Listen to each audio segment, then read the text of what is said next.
So why is Sweet Tart not at work on a Friday? That is like way more pressing of a question than anything else I had going on. Ah, but it's Friday. Low work volume. Yeah, I know a lot of people I got a lot of friends that have that situation. They they don't even bother. They don't even bother factoring. Oh shit! I don't think I have any on my desk. I'm gonna have to run back into the kitchen. A lot of people who they don't even factor making 40 hours a week. They live their life on a 30-hour a week budget because they so rarely get 40 hours. But hey, if Sweet Tart's not at work, that means she is here. Uh so been a busy week, man. Busy week. Um I took Wednesday off. I was in a kind of a negative mood, and I didn't want to stream, and I was full negative. Um, I was gonna, if I streamed on Wednesday, I was gonna be full negative, and I didn't really want to do that, because, you know, going full negative doesn't really tell the story that I want to tell. I will present things in a negative light, but I want to be able to factually back that up. But the problem is that if all you do is go full negative, then it has long-lasting repercussions for your show. I don't want to do that. Plus, Wednesday threw me off guard, alright? Because you guys all know Gizmo. And if we stream until Gizmo gets home today, you guys are going to be shocked. Because every parent that has kids knows your kids in their hair becomes an absolute nightmare. Your kids want it long, they want it short. If they want it short, the moment you cut it, they don't like it. She came to us the other day and it's all the 6 years old. Can I have my hair short? Sure. You know what happened the last time? I know, but I'm tired of it. She had pretty long hair, middle of her back. And I showed her a picture of Keira Knightley with her pixie cut. She's like, I want that. I was like, all right. And there she goes, man. She's got her haircut now. Nice that my bars didn't get shit canned. That's nice. Everything's where it's supposed to be. But yeah, so she pixie cut her hair. It's not even like bob to her ears. I mean, we are talking no, it's not the shaved thing that our extra daughter does. I don't even know what the right job title for her is, but Cabbage, who is my daughter's best friend,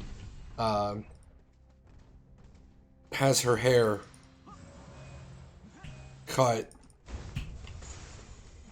in a basically buzzed around the sides. So it's not like that. But so Wednesday was just a busy day, dealing with the little one, getting her hair cut, and then coming home and, you know, wrangling all that together. But I haven't really been doing much content creation this month because, like I said, I don't want to be negative. I do not want to go full negative. And right now, you guys know that I cover two games. I cover Archeage and I cover Ashes of Creation. And neither game is doing it right. Neither game is doing it very well. What I mean by that is, Archeage isn't telling anybody anything. They're not speaking. They're not talking. They've got problems, and they're not really willing to talk about the problems that they have. And that in and of itself becomes a problem.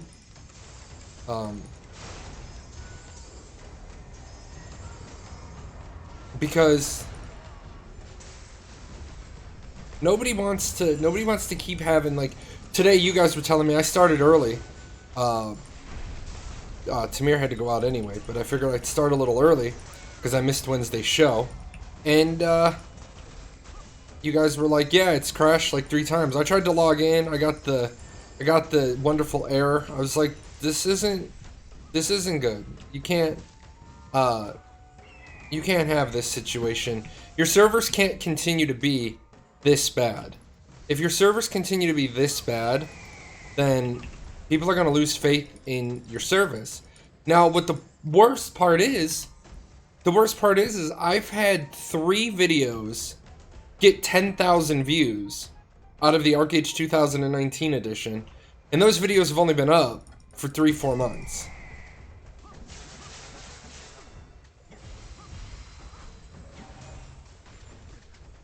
So, my most successful videos, my top 5 most successful videos, are all Archeage videos. And people want this game to be successful. But Gamigo's not doing anything to help the cause. So, what do you do with that? What do you do with a game like every single day this week? I've had interesting conversations with new players that are coming into Archeage for the very first time, and you know, what do you do and how do you try to make that a better situation?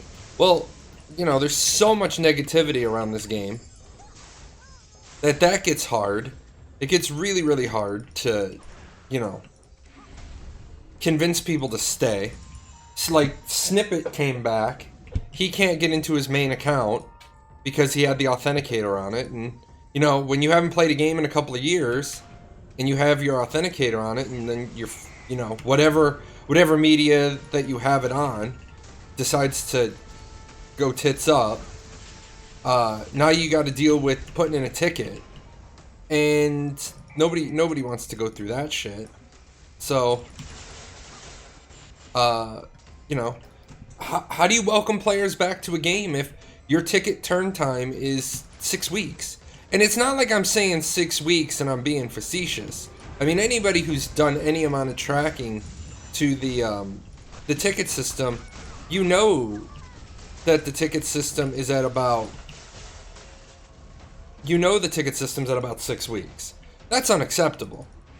That is wholly unacceptable. It should not take more than 48 hours to get a ticket answered. Because you know, there's different types of tickets. You know, hey, I can't recover my account. Hey, I can't you know, I have a fraudulent charge on my account. All these different things. It shouldn't take that long. But it does. And so they wonder why the game is struggling. That leads me to believe, do they even care that the game is struggling? Like, are you concerned about the quality of your game? Because if you cared, if you gave a shit, you know, you'd start fixing stuff, or you'd provide reasons, like, hey guys, the reason this is the way it is because X. But what they do is it's just, you know, oh, we're gonna ignore the problem. We're gonna put our heads in the sand and hope the problem goes away. Like, if you're being DDoSed, just outright say, yeah guys, we're being DDoSed.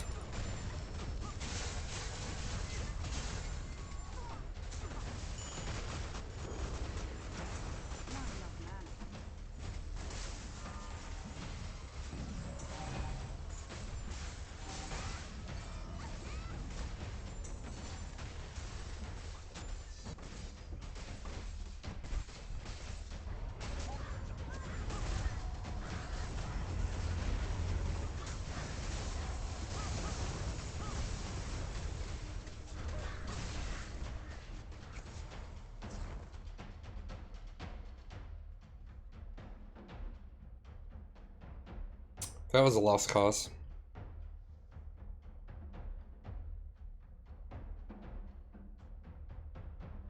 I just really wanted to come in here to see what the frame rate was going to be. But so it looks like the game has settled down a little bit today. Earlier, I couldn't even log in on J, so that was going to be a you know, ridiculous situation.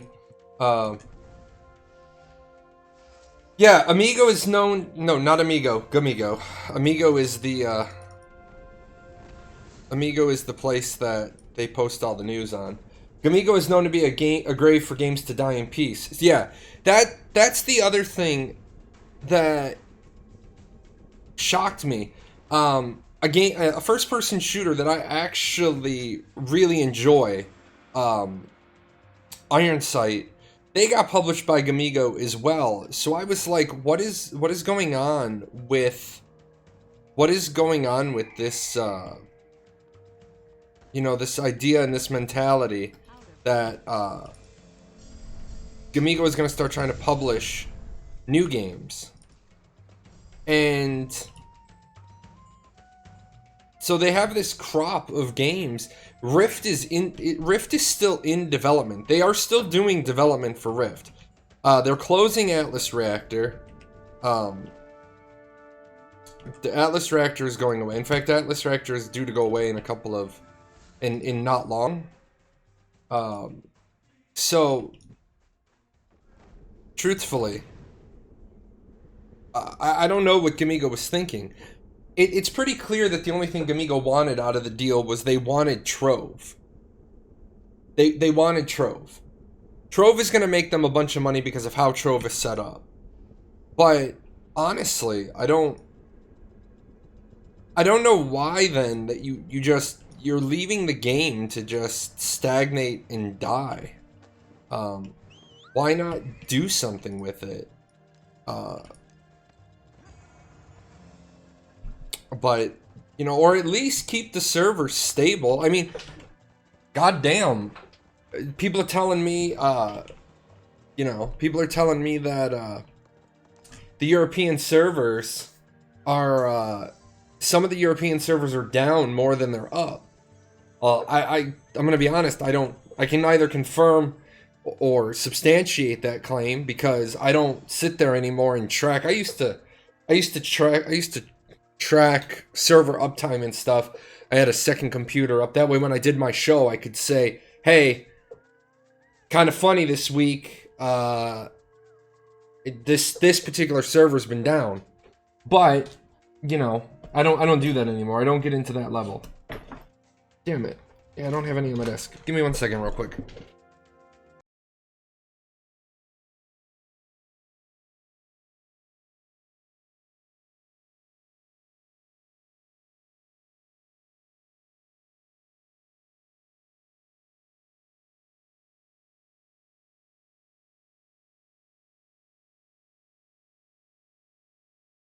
My brain took a walk off the map yesterday. And ever since then, I've just been struggling. I misplaced my thermos yesterday. I couldn't find it, and I finally gave up. I finally found I had thrown it up, and it landed under the blanket. I don't know how the fuck that happened. Well, my whole day was just off. Like, sometimes you just need to like stay at home, stay in bed, eat a large pizza, but I can't do that. No veg time for me. But yeah, at the moment it's good to go on EU. Yeah, the problem is that it hasn't been solid for 3 weeks. From doing a little bit of research, there's been more downtime than uptime in the last 3 weeks. Hello, Mealbox. I'll see you all morning. And now you're gonna come and whine and complain. Let's just end this. Let's get this finished with. Okay, hi. Hi. But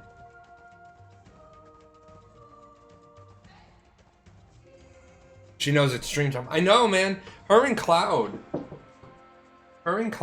they know when it's my stream. Here. Come here. Look, I can't hold you because you're dangerous. I know you're dangerous. Look at the size of this head.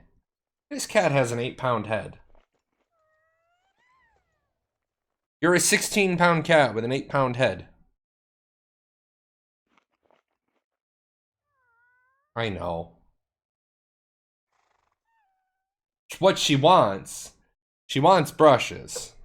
And I groomed her yesterday, but since the temperature is changing so radically, my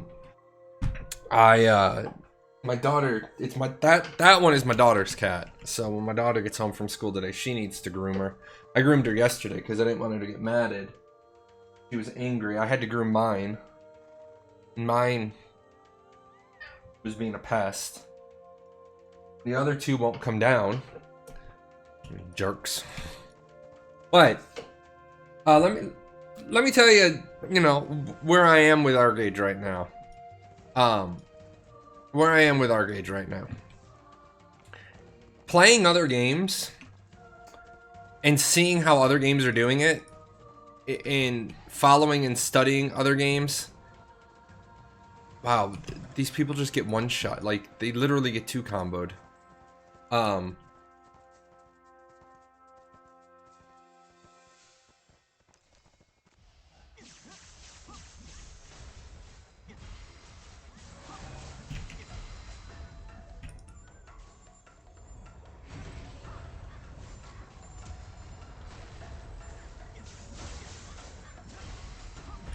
Tryon always did try to give compensation.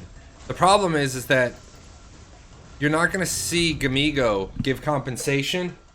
Gamigo's not going to give compensation as often as Tryon did, because compensation is money out of their pocket. Here's the thing. I don't want it to sound like I'm defending Gamigo, but it's like I say on the introductory page to Archeage 101, which, by the way, I updated. For those of you that don't have a monitor that's like the size of mine, I have started going back to the Archeage 101 website and fixing the pages so that they fit right. And what I mean by that is a display capture going to work for me today?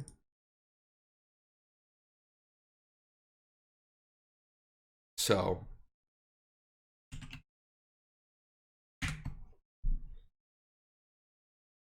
possibly. So one of the things is I constantly forget. I've upgraded my monitors. I mean, I have monitors from here to here. You can't even see this hand. But I have monitors that I have wraparound monitors. They're fucking huge. So when I built the website, I was like, oh, well, let me use this crap everywhere. I was like, let me use all this space over here. Well, the problem is when I go into say, like, this is the updated one. And I updated this one today as well. My goal is over the weekend. Like, I still have to go back in and drop these 3 pictures in. But my other pages were based on my monitor width. Well, somebody came to me and they said, hey, dude, your page is cutting off. And I said, well, what do you mean? And I felt kind of stupid, right? Oh, here he is. Here's the Lord and Master. Jerk. I called you a little jerk.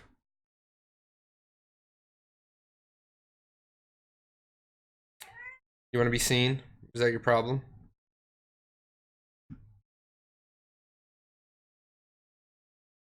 So, anyway, so there's the page, and then here is the not that one. So here's classes, and on my screen it works, but then people started telling me, they're like, dude, it's all cut off. And I was like, what do you mean? So I came over here to a screen size emulator, and I was like, wow, that's pretty bad if you have a 10-inch laptop. Now, the truth is that I want to be see, I did it based on a 20-inch monitor. And I said, because I actually went back once and redid this. But now I'm finding that a lot of people are telling me that I got to go down to like about a 15-inch size. Otherwise, people can't see it on laptops. And I know the thing that irritates people, they're like, dude, I can't see it on my tablet. Sorry. I would love to set it up to be viewable on tablets or phones, but I don't have that level of skill. I do not have that level of skill. Like, so your iPhone, like, it's gonna look like that on an iPhone. Sorry. But that's the thing I talk about, you know, putting in effort to it. Now, yeah, I built this in Wix. I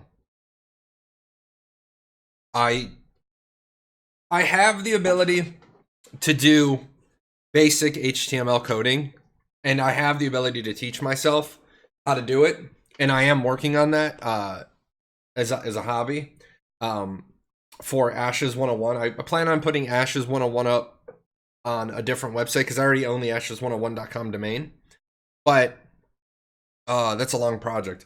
Plus, I do silly shit like I get Karl von Clausewitz fucking on war, and I you know, just randomly decide to read on war, and it's not the easiest thing in the world to do.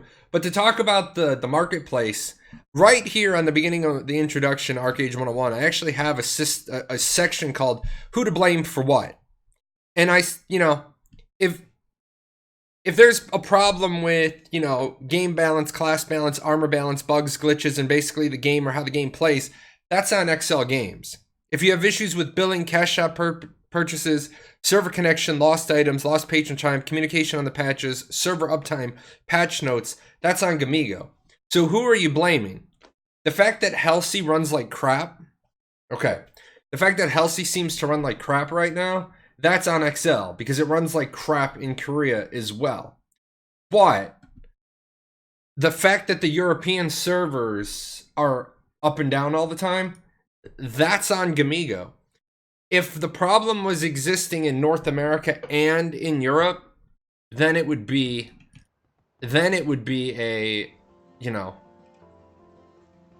an Excel thing. It would mean something in the code is wonky. But the fact that North America runs, I hesitate to say mostly fine.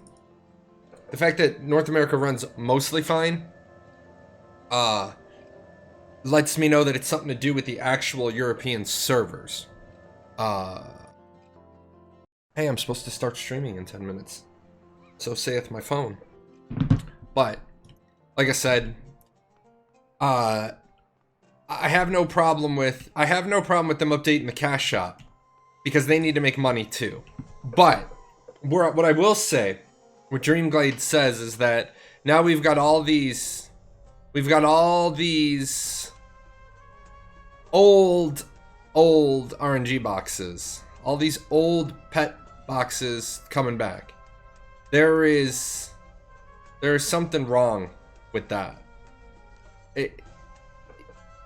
How can you justify updating the marketplace but not even being vocal about what the problems are with the server connection? Again, I know people get mad at me sometimes and they're like, well, you're making excuses. No, I'm not making excuses. The thing is that it's a business. As soon as Archeage starts costing Gamigo money, the moment that they don't make money anymore, right? The moment they don't make money anymore, Archeage goes away. And when people are like, they would never do that. Really?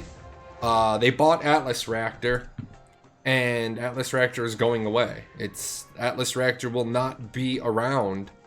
I actually want to go get the date.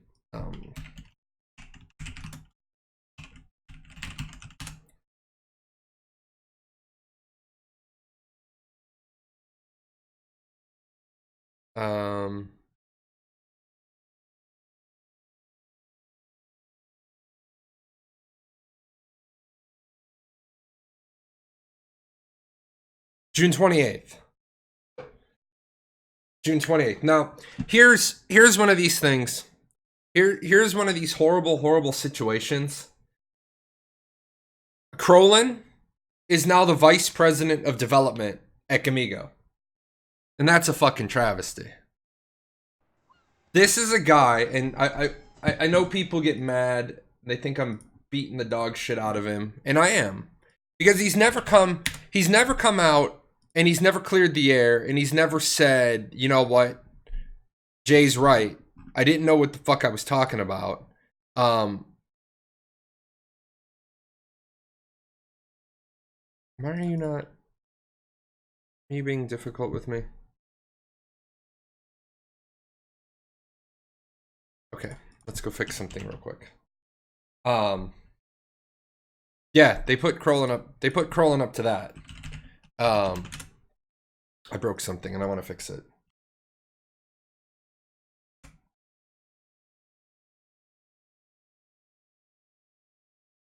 If you guys haven't seen this video, and we're gonna watch it, we're gonna watch a part of it real quick.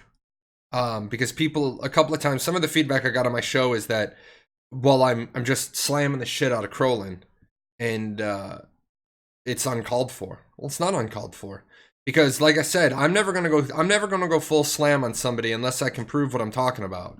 Because facts are facts. Negative with facts isn't being negative. All right. Negative with facts is telling a story. What the hell is going on with you?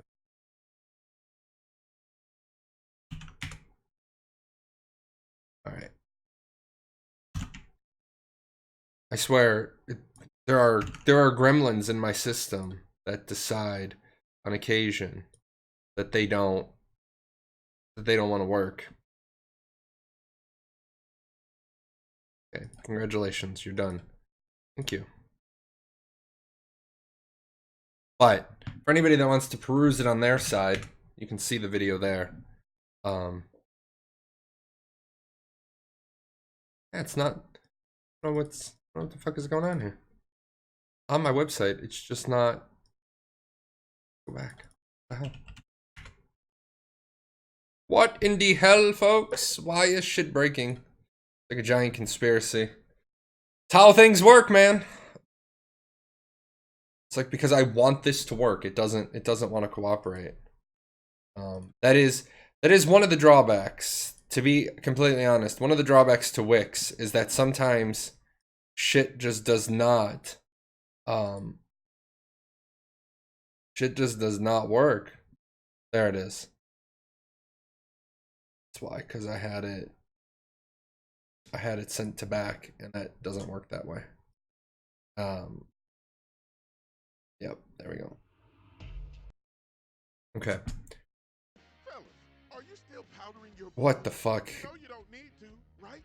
There's no need for that commercial is bizarre. Okay, let me come over here.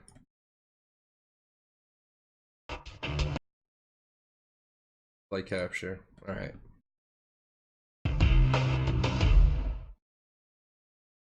So back when I didn't know what the fuck I was doing with making videos, there was really I didn't speak, and just let me roll that back a second.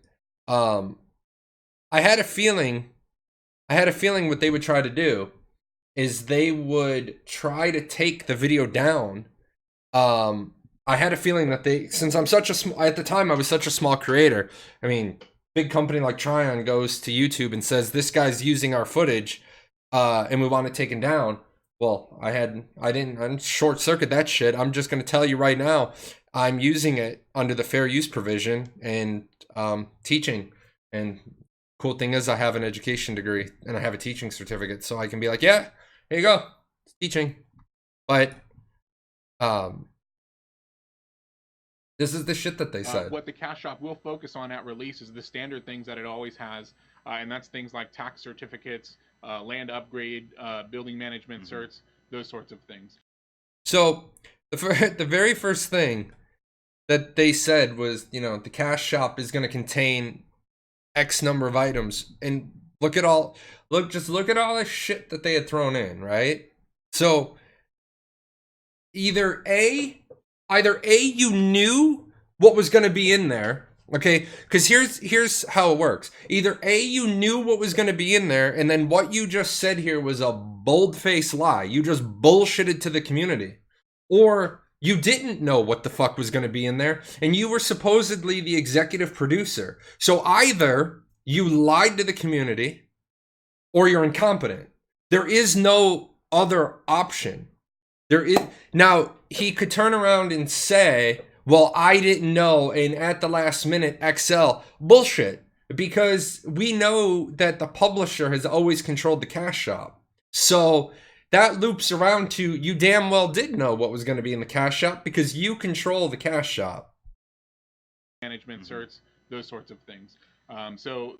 Inventory expansion, those are kind of the mainstay of that. And we're not going to see stellar or lunar farms until like stage, phase 3 or 4. So it's going to be a while. Yep. And and no majestic trees or drills and stuff like that. And that's something that happened last time around. With I do miss Joe. I'm going to skip ahead to shit like this. I'm going to skip ahead a little bit. And this is the shit that made me lose all faith. And this is why I left. And this is why I'm just bashing my head in the wall.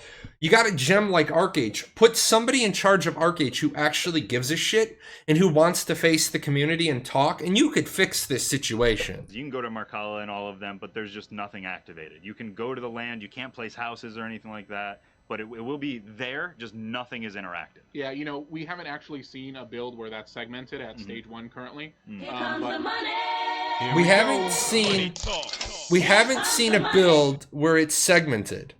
All right. So, right here, and this was more shit that pissed me off. Appreciate that, fake news. Appreciate that. A build where that's segmented at stage 1 currently.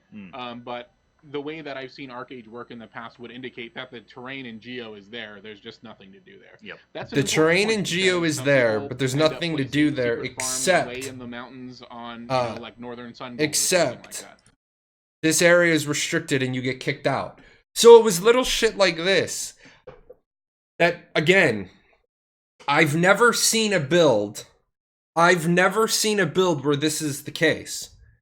So, where did this build come from then? Did XL decide the night before to say, fuck, guy, we changed our mind, here's a new build? No, you're full of shit. You are absolutely, positively full of shit.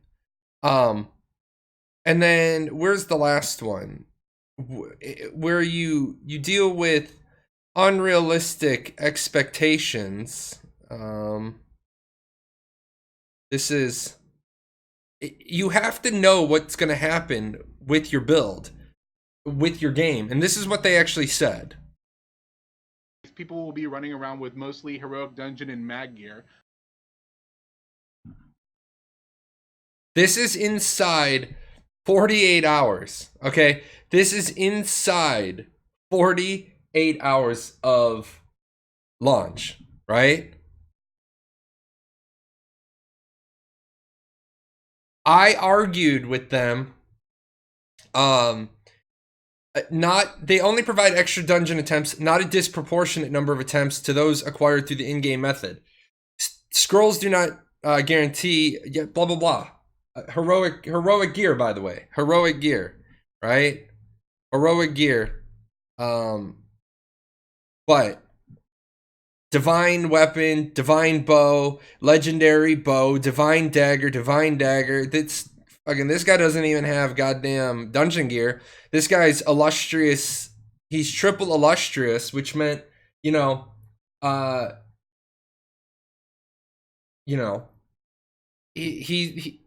if you added this up, and this is what got me banned from the forums by Big Data Dude, and that's why that dude has no integrity at all, because he tried to turn around and say that this was impossible, but I added up all the number of scrolls, and I added up all the number of attempts and all the regrade attempts, and this was over 2,000 gold just for the weaponry. So when people, just so you guys know, when I bash the shit out of Krolin, and you say, some of you have said, well, it's not fair and you're just going after the guy. You're goddamn right I'm going after the guy. The guy has never apologized to the community to say, look, I fucked up. Let's see. Which Archeage Legacy server in North America has the highest population? The populations between Aria and Kadam is equally split. Aria has a little bit different of a dynamic in their PvP because they have more player nation PvP. Kadam is a little bit more balanced. That is true. Aria doesn't have all the alts that we do. I have heard a couple of people tell me that the alt problem isn't as bad on Aria. Because there's more active players. There is more active players on Aria, so the alts tend to get kicked out more. And do the Fresh Start servers have high population? No, the North American Fresh Start server is pretty Deadsville. From what people have told me. Again, usually I like to go and confirm my own facts, but since I did get banned on the Fresh Start server for my chargeback, I haven't made another account there. I believe that if you banned me, you didn't want me there. So, yeah, Kadam is way more chill. What's up, Raleigh? But now here's the thing. When I talk about shit like they promoted Krolin to a vice president of anything, that scares the fuck out of me. Like Frost said, wait, was it Frost? Who said it? Who said he has to be charismatic? Oh yeah, Frost said it. You need charismatic people. You need charismatic people in the world. Charismatic people are the people who I send to meetings for me, because people don't want to be looked in the eye and be told you're stupid as fuck. And unfortunately, I have this horrible tendency, this absolutely horrible tendency to call people stupid as fuck. Even in the military, I got myself in. Then I didn't get myself in trouble because I had a reputation for, I'm gonna call you stupid as fuck, but I'm gonna be right. Because if I'm wrong, I'm not gonna argue. I learned a very valuable lesson from a really good friend in my teen years. One of my really good friends who I miss to this day. She looked me in the eye. We were having an argument, and I'm like, "Why the fuck are you arguing with me?" And she's like, "Because I'm right and you're wrong, and I'm gonna argue for as long as it takes for you to see that I never argue unless I'm right." And lo and behold, man, it's been 23 years, almost 24 years since that, and I thought to myself, almost all the time when I'm arguing, I don't argue to argue for the sake of arguing. Unless I've been charged with being the devil's advocate. Then I'll argue a position I don't believe in because I got told to. But, you know, I'm gonna argue with you. I'm gonna tell you that you're stupid as fuck right to your face, because if you're stupid as fuck, you're stupid as fuck, and you gotta hear it. So I have people that can say things more diplomatically. But at the same time, there are those people in the world that you need to be able to ring up on the phone and be like, dude, I need your honest to God opinion on this. Alright. Like, for example, I was thinking about moving to Florida. Thinking about moving to Nevada. I want to move where there's no snow. Because honestly, I like frost. Fuck snow. Okay. But in Florida, there's all these subdivisions, houses 2, 3, 4 times the size of mine for the same price as mine. What's up with that? I don't, you know, I don't have a problem. I don't have a problem with that. I call up the realtor and I was like, hey, real fucking talk. Why is this house in Florida that's 3,500 square feet the same price as my 1,700 square foot house in Illinois? Well, you know, there was some bullshit. Shut up. Give me the fucking straight answer. Don't bullshit me. It's built on a swamp. 6 months ago, that property was a swamp, and now some of the... Okay, thanks. All I wanted was an honest answer. Brawley, yeah, Brawley's a walking example of it. I told Brawley got banned for something, and I told him, well, that was stupid as fuck. Like, you say something in faction chat that's a bannable offense, you get banned. Well, what the fuck was... What outcome were you expecting for this story? Snow is fun to play in? Snow is fun to play in. It is. It's not cool to drive in. I mean, it's cool to drive in if you know how to drive in it. But I hate most people. I don't hate snow. I hate all the other people who don't know how to drive in snow. Wooden Chef is stalking me. Yeah, that I did see you on. If that was you in stealth. I feel uncomfortable with people dissing snow. That's cool, but unfortunately the internet is dark and full of terrors, and this is not a safe space. This is where you come to get your skin thickened up, so suck it up, Buttercup. That's how that works. But the internet is a black hole. Yes, yes it is. Yes it is. Trying to find land? Yeah, talk to the real estate agent Frostpaw. This dude finds land all the time. I'll be honest, I will be completely honest because I don't want anybody to ever think I'm being disingenuous. I played this on Monday morning. I didn't log into this game again till today. I looked at the patch notes and I was like, all they added was the Black Dragon. Cool. I'm having fun in the other game I'm playing, which one day a week I'm going to stream Final Fantasy and we're going to talk comparatives because, you know, Final Fantasy does a lot of things right. Final Fantasy gets a lot of things wrong. Final Fantasy doesn't have a lot of features people want. But right now, I haven't done a video in the whole month of May because I don't have anything to talk about. Ashes of Creation. If I get started on Ashes of Creation, it's not going to be pretty at the moment. You know. They should have added Black Dragon back in 5.1. No. Black Dragon shouldn't have been added until 5.3. Black Dragon should have been added at the same time as the Red Dragon instance, because that's how it worked. You take the Red Dragon out, put it into an instance, add the Black Dragon in. What I am starting to get a little worried about is the pipeline. The pipeline isn't keeping up. And when the pipeline doesn't keep up, all the little cheats, the legal cheats, the legal exploits, the legal manipulations. I'm not talking about illegal stuff. Yes, Snippet. I know. I'm talking about like the Warriors necklace thing, where you make a bunch of Warriors necklaces, and then when you convert them down, you benefit. Those are the little tiny. Are they exploits? Nah, not really. They're not really exploits. They're more, you know,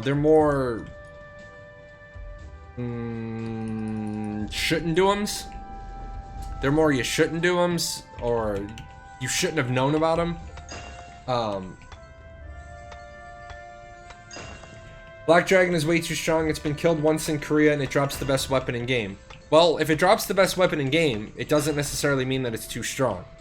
And right there, I want to talk about that point right there. If it has been killed, it's not too strong. If it has been killed, then it's, oh, it's, okay, gotcha. So you're saying that it's just, I got it. So not text always doesn't translate very well. Like today, I'll give you an example of what Final Fantasy gets wrong. Tamir and I are working through the storyline, and we're only on the first expansion pack. The last couple of weeks, I mean, we tore through the storyline real quick for the first 3 weeks we played, because we'd played it all before, and we don't have to watch all the cutscenes because we know the story. But now the last couple of weeks, she's been doing the PTA thing, the mom thing. The kids have just had appointments back to back to back to back. And, you know, we're walking more. We're walking more, so that you're going to take an hour walk every day. That eats up an hour of your day, but feeling good. And so now this last couple of weeks, it's like we can't get through content. Well, she had an appointment today, a little bit up the road. So she had to leave at 11. And we got up to a new primal, which is their raids, 8-person raids. Their parties are only 4 persons, so a raid for them is, well, a full party is 8, a raid is 24, blah, blah, blah. And because the content is considered old, but it's considered mandatory, you get 1 try at the content, and then you get a 10% boost to your damage output, your hit points. One other thing. You get the echo. Well, that makes people lazy. Because they're like, oh, well, when I can't clear something, we just die, we get the echo, we clear it on the second shot. Yeah, that works until you get all the way up to the newest content. And then the newest content is, it is what it is until you're done with it. With that said, Final Fantasy, what I actually came up with, I came up with a good analogy today. Let me go get it. I don't want to try to recreate it.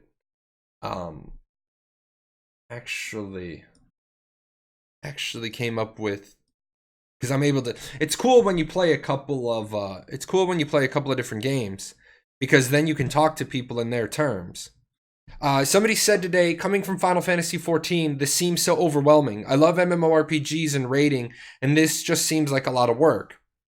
And what I said was, yes, Archeage is more work than Final Fantasy XIV. I've recently just made the journey the other way, and I've started playing 14 more and only playing Archeage when I stream. Final Fantasy XIV is more laid back and casual journey, with extreme mode dungeons raids being pretty intense. Archeage is a more intense journey as far as gearing, with dungeons and raids being pretty casual. Let's be honest. The only raid in Archeage right now that's difficult, the only one that's difficult, is the Black Dragon. Everything else, Leviathan isn't difficult. Leviathan is actually quite easy once you have the ships geared the way the ships need to be geared. If you're in all eternal, properly fitted Unknowing, I mean, because remember, people were killing Leviathan. People were killing Leviathan with lower grade cannons and stuff. Now they've, you know, made it easier. Well, not easier, but now more people have more geared ships. I mean, shit, 3 years ago. What? 3 years ago? 3 years ago, Slayers was doing very well at Leviathan attempts with galleons, not Anoans. So, I mean, it is what it is. Now I'm not saying Leviathan's easy. I'm saying Leviathan is based on the gear of your ships, not the gear of the players. I mean, if you remember way back when, you guys remember at launch when, you know, Kraken was a completely different mechanic. Kraken was done completely differently. Now, Kraken makes more sense. Kind of. I guess, a little bit. Now, what I am excited about, I will say this, Archeage does excite me a little bit. They have the new Mist Marrow coming out. They have the new Kadum coming out. They, you know, they're adding content. They are adding content, which is a great thing. The problem is that it's like going to a steakhouse, right? What do you go to a steakhouse for? You go to a steakhouse for steak. All the other things on your plate can be amazing, but if the steak sucks, you're not going back to that steak house. Okay? So that's unfortunately what's going on with Archeage right now. They're making the asparagus better. They're loading up the mashed potatoes. They're loading up the baked potato. They're making everything else on the plate look better. But they're not making the quality of the steak any better, so people are like, alright, it's nice that you're adding all the dressings, but you're not really addressing the real meal. Until they sit down and they realized, this shit is fucked up, and we need to fix it. They can add all the drapery they want, but it's not going to fix the problem. And the problems I'm talking about is whatever, like, right now, whatever is going on with the server in this area, I have 111 to 123 frames per second.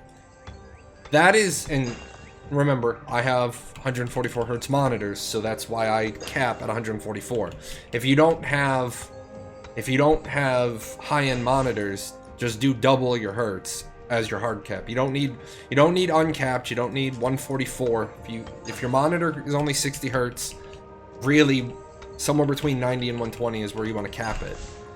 But why can I get 111 frames per second here? But there's other zones I get 12.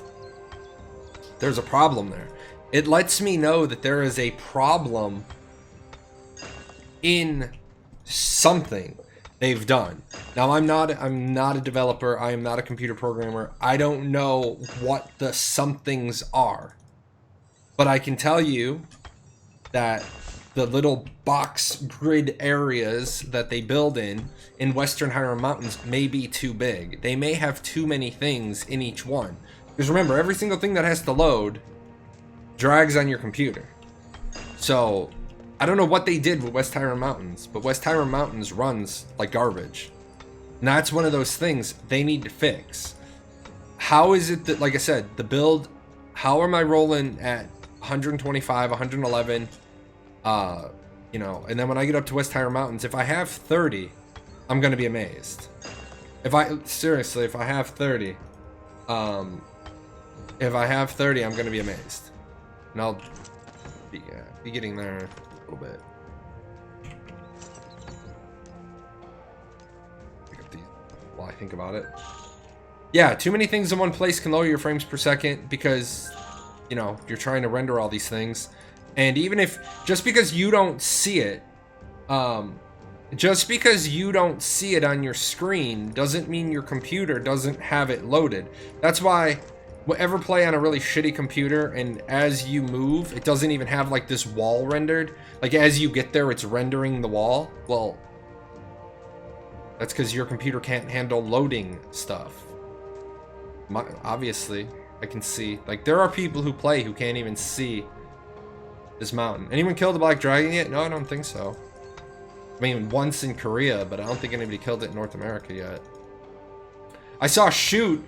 Poor Shoot, man. He got fucking lassoed.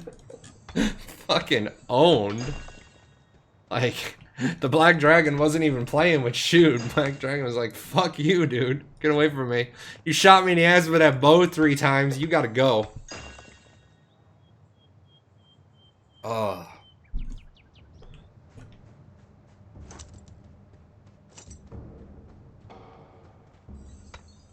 That was funny, Shoot, when I saw that. When I saw that damn thing pop up, I was like, what? Really? Is that how we're playing this game? Because he doesn't look like he wants to play.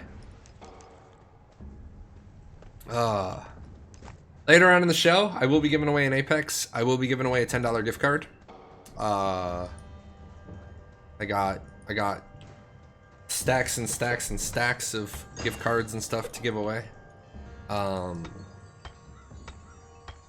Depends on how Final Fantasy goes. I may give away a copy of the expansion pack over there.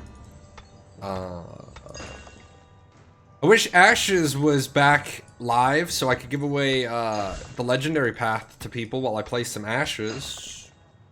I'm probably not going to check out Air and Astelia when they come. Although I'm hearing this rumor that Astelia is getting completely reworked for North America.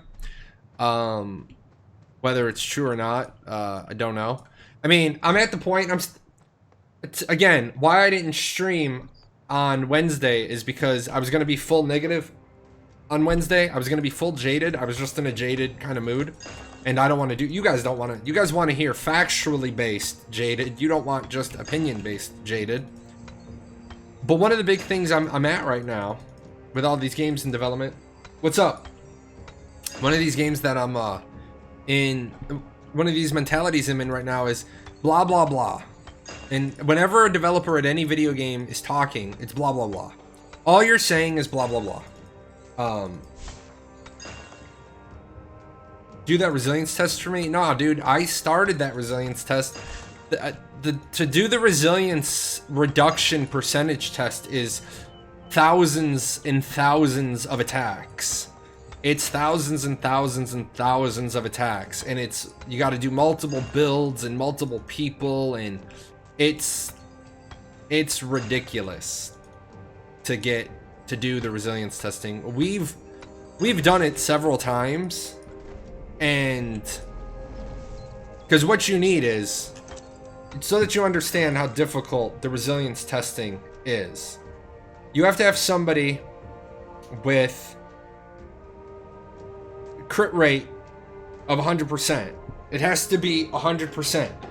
And then you have to make sure that they don't have anything going on that increases their crit rate.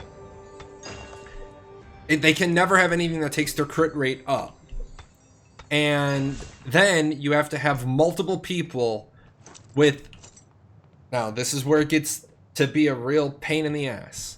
You have to have multiple people with almost identical sets of stats, but different levels of resilience. So, yeah, it becomes... It becomes near impossible. We've had... And then, there's also the thing... There's also the thing, people said, well, you could test it with lower than 100% crit rate. No, you can't. And they're like, well, you can, but you can't.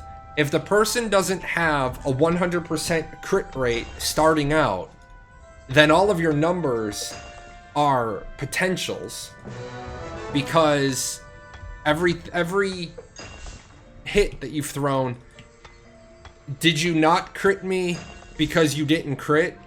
Or did you not crit me because I reduced your crit low enough? So, yeah, it's been a nightmare. It's been a nightmare. The number is somewhere between... The number is somewhere between 4 and 25%. And that's a horribly large range. So, yeah, we've never gotten a good answer. Now, the damage reduction formula we're pretty solid on. Assuming that's true, how is the loot distributed? The loot would be distributed by whichever raid is eligible to get the loot, whatever loot distribution rules that raid has up. So if the raid that has the tag and does the damage, if the raid leader for that raid puts it on Loot Master, that's how it is. Archeage should have those formulas public. They should. But the problem with putting formulas public is that it is much easier to milk the meta when you have the formulas specifically versus when you're trusting the people who do the number crunching that they're right. For example, somebody years and years and years ago, somebody started this rumor that 4200 was the toughness cap. 4200 has never been the toughness cap. 4200 is barely the soft cap. It's barely the point of diminishing returns. So, yeah, where people come up with, like, at one point I remember somebody said, well, the cap for toughness is 4200, and my response was, the cap for toughness is 4200 because 4200 is all the toughness you can get. If you have every single thing that gives toughness, you can have 4200 and no more. And they were like, oh.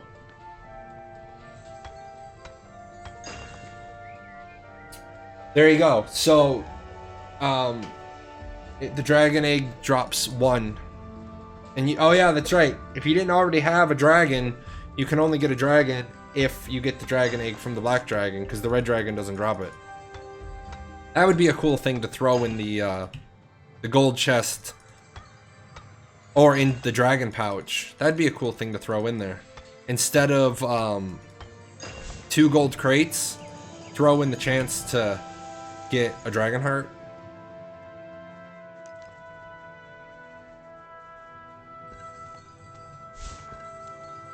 To be fair, that dragon is super OP. Yes, yes, it is super OP.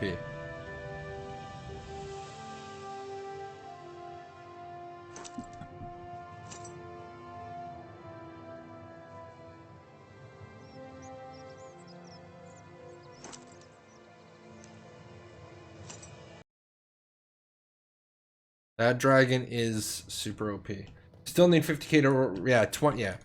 I mean, I'm gonna be honest. That dragon was a horrible idea to begin with. That dragon was a horrible idea to begin with. Now, again, yeah, it's 20k a month upkeep because every month it has to be given a new scroll, and if you don't have a new scroll for it, if you don't have a scroll for it, it just sits in your bag unsummonable. I have a dragon on PTS. I got a dragon to do testing, and they never took it back. So, when am I gonna be? I'm not, man. I don't play this game enough. I'll be honest.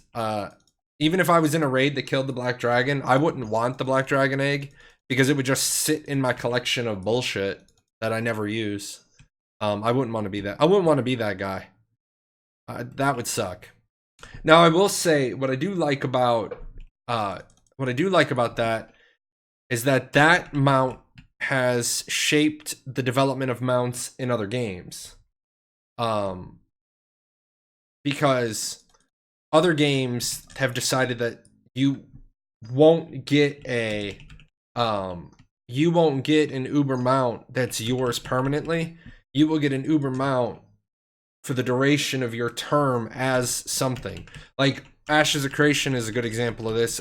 Some of the other games that are in development have good examples of this as well, but I don't follow them as closely. In Ashes, you get a dragon. If you're a guild that owns a castle, your guild leader gets a dragon. If you're the mayor of a metropolis, you get a dragon. But then in order to make it so that more than 10 people on a server would ever experience true dragon flight, there are legendary eggs in the world, but those dragons or mounts, whatever they happen to be, they only live for 14 to 30 days. So, I mean, it's a cool way to give everybody the feeling, the flavor, the taste, and then you know, oh shit, I like having a dragon. I like being able to cover 30% of the world in a flight. I'm going to go put together a guild to go take a castle, or I'm going to go put together a mayoral campaign to become the mayor of a metro. Now, again, they still have to prove it. They still have to show it. But on paper, that's what they say they want to do with it. The dragons in Archeage are ridiculous. Ridiculous amount of gold. Ridiculous. Just... I've seen those dragons drop on raids and kill half the raid. That's pretty broken.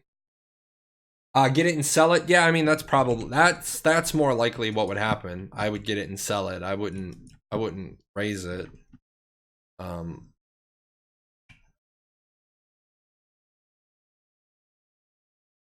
So much shit.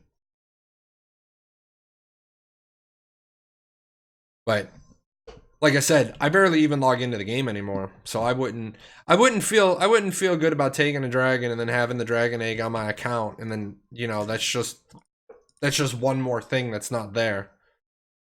The fuck? I don't even want that.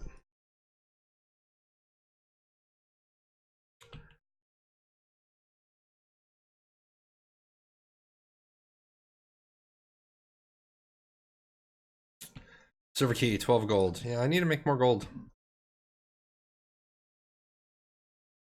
Need to get more honor too. What the fuck did I do with oh,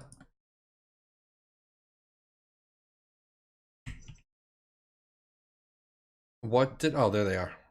These fucking things irritate me.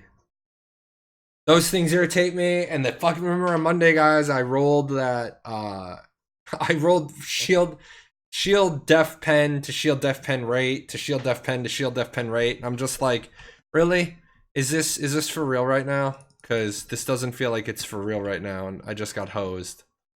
And that was my life on Monday. That right there is. Don't forget I did use the labor pot that I got from Halsey. A little thingamabobber. A little pickaxe thing. And I don't have any cloth.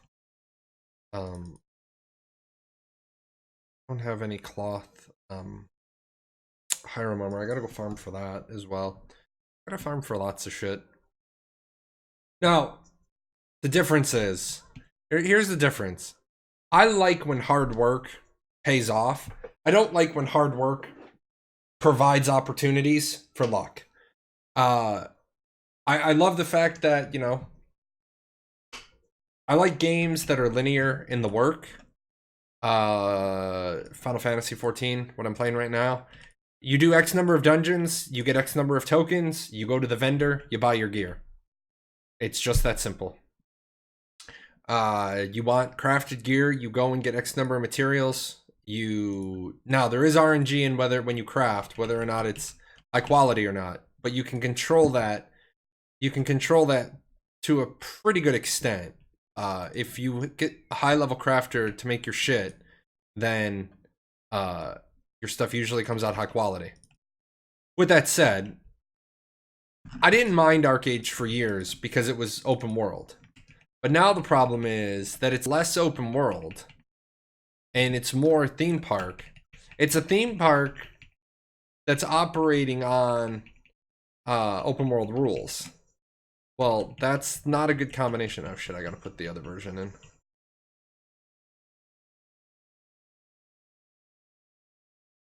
So, if there was more stuff to do in the open world, Archeage would be doing way better.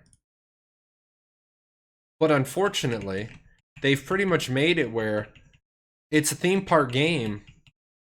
I mean, but Black Dragon, what happens with Black Dragon will allow us to see what's going to happen with the quality of the game. Because if they're, what Shoot was telling me and what people were telling me, everyone said, yeah, I'm having so much fun contesting Red Dragon. Until, of course, Red Dragon does a 52k lasso on you. That's not fun. But if Black Dragon brings back open world PvP, then that's exactly what it needed to do. I saw somebody say, Littlefinger said they haven't even given castles on Fresh Start. I don't know what happened, man. Fresh Start is like it got forgotten about. It was like, oh, we did Fresh Start servers. You know, if you were going to stick servers on a build, stick servers on like 2.7, 2.9. Don't stick them on this half bastardized build. It's like I said, with all sincerity, Archeage is the kind of game that if I ever was going to make my own MMO, if I got to the point where I was going to change the game as radically as Archeage has, I would actually set up in-house classic servers and be like, all right, you all have the opportunity to send a copy of your character to this server. We're not, that's it. This server, server 99, is never going to get any more patches. It's never going to get any more upgrades. It is going to stay how it is. But if you like the world you live in, you can send a copy of your character to that server. And it would just sit there. And just tell people, when the population drops below X, the server's just going to get rolled up. But it's so sad that for like 3 years, 2 years, every patch they did for Archeage just made the game worse. Just made it worse. Oh, yeah, the Fresh Start server is low population. Hello. What are you doing? Usually you're not that quiet when you sneak up on me. Hi. Come on. People want to see you. People like you. People like your smiling face.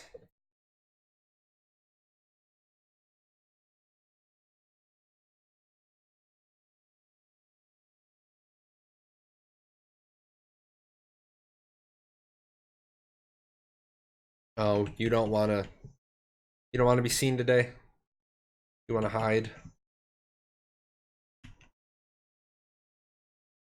I know what you want. You want the window open. Sorry, I have the air on. So, poor Tamir, man. Tamir bought this sweater over the winter.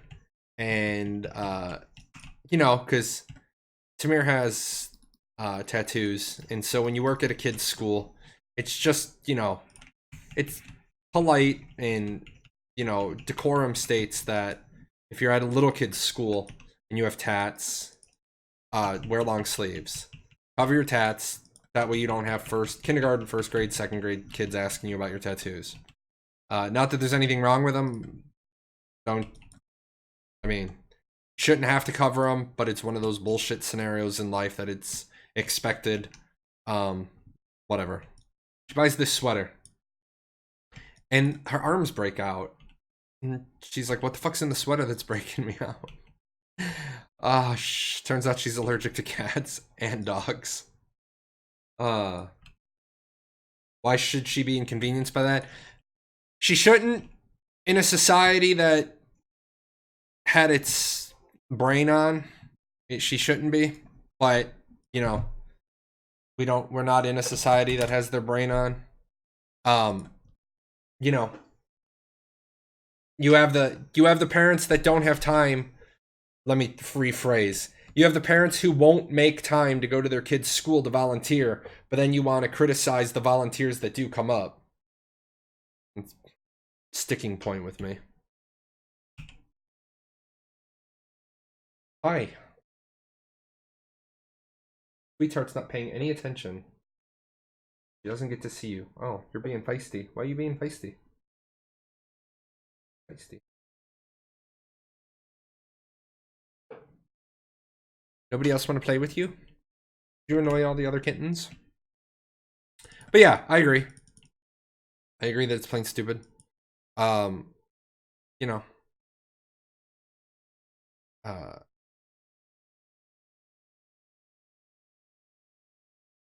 You want your kid to have these events at the school and somebody has to come do them, but then you're going to criticize people who have tattoos. And then it's funny because Tamir has them, another mom has them, and people complain about the parents. They're like, well, I don't want my kid, you know, exposed to that.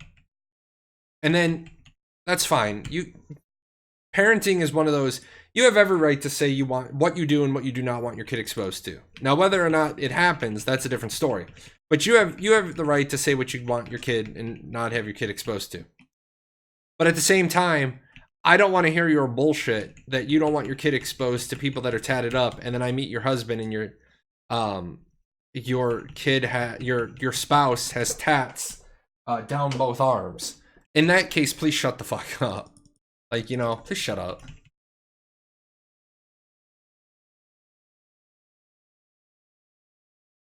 What? Is their kid like a greenhouse plant? Yeah, you know.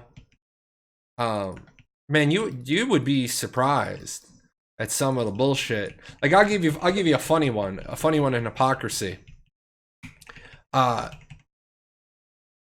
truest belief is that I never want to hear, and I'm so tired of fucking hearing from schools. I'm so tired of seeing dress codes that address females and not males. I'm so tired of that bullshit. I have fought this fight with all of the older kids when they've been in school. My daughter I get a phone call that I have to come to the school and bring my kid a change of clothes. And then the principal looks at me like I've got 7 heads when I'm there handing my daughter her change of clothes because her shorts are too short. And then I look at the principal, I was like, hold the fuck up. I can see all of that kid's ass as he's walking down the hallway with his jeans down his ass. Go dress code him. Well, he'll just pull him up. Well, then, if you already know what he's going to do, then give him fucking detention. Well, you have to understand. Whoa. You have to understand you're running a hypocritical double standard here. So either you address all of the children or don't address mine again. I don't want to hear from you. The school here with my teenager now, my number 4 kid, she's all fucking leg. This kid's like 5'4", but she's disproportionately leg. She can't wear shorts to school because she doesn't own shorts that are finger length. Fine. I told her, shit sucks. We'll get you clothes over the summer that meet the new dress code as soon as they release the new dress code. The reason why they have to have a new dress code is finger length isn't actually in the dress code. It's just what the principal is making them adhere to. At the same time, while he's sending home notes, about kids and their dress code, his daughter's ass is hanging out of her jean shorts. And I called the principal out on it, and I called the superintendent out on it, and I was like, no, man, this hypocrisy, this double standard bullshit gotta go. Plus, it always amuses me when school districts start telling you that your kids' clothes aren't appropriate, because then you say appropriate for what? And then they look at you and they don't know. I love when the handbook says students should arrive in schools with clothes that are appropriate. And then I show up when they call me and I'm like, yeah, my kids' clothes are appropriate. This conversation's over. And they're like, well, we don't feel. I said, oh, I don't feel that you're her parent. So unless you want to bust me off a check right now for me to go buy clothes, shut the hell up. Don't want to hear from you. That's just one of my pet peeves. One of my pet peeves in life. Fucking judgy ass people.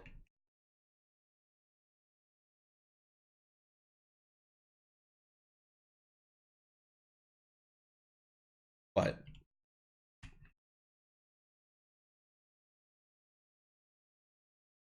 yeah, man, we get it. It depends on where we are.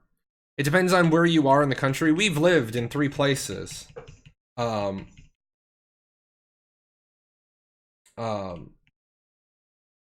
We've lived in 3 places in the last 5 years. 2, 3, 4, 5, 6. We've lived in 3 places in the last 6 years. So we're getting a little on now. But yeah, it's just one of those, really. And this is why I homeschooled my daughter. Most schools are out of state, especially around that they do not provide a good environment to teach them. Yeah, I mean, my kids get their education supplemented by me. And I fight with the school districts all the time. It's Wolfus Moon. I fight with the school districts all the time. Fucking Wolfus will tell you. She can testify that you do not want to say something dumb around me in the real world, especially if it's like life-changing. Wolfus gets lectures all the time. Wolfus hates it. She asks a question and it's not, we're gonna take this all the way down to the lowest foundation and we're gonna build your education on the topic up. But Wolfus will tell you, I am not making fun of Wolfus, but she will tell you. She says it all the time. I was educated in Texas. So when shit that kids should learn in high school, Wolfus doesn't know. She's one of my best friends. She lives like a mile and a half up the road. She'll be like, yeah, I was educated in Texas and they didn't teach us that. You know. And it's fucking sad. It's fucking sad. The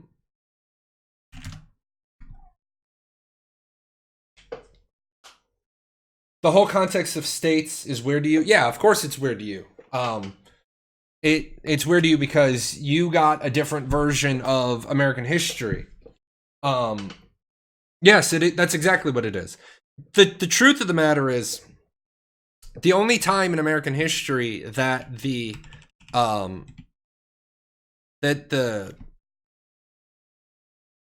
name of the government was actually proper was the first 8 years of our existence when we existed under the Articles of Confederation. there are some things that we do as a country, but there's a lot more things that we do as states. There are a lot of differences. So, like, I've had the benefit of being educated in both Europe and America, and the way you get history is different, and it's difficult for non-Americans to understand American history. They just don't get it. They don't understand how we operate the way we do. So that's a big one.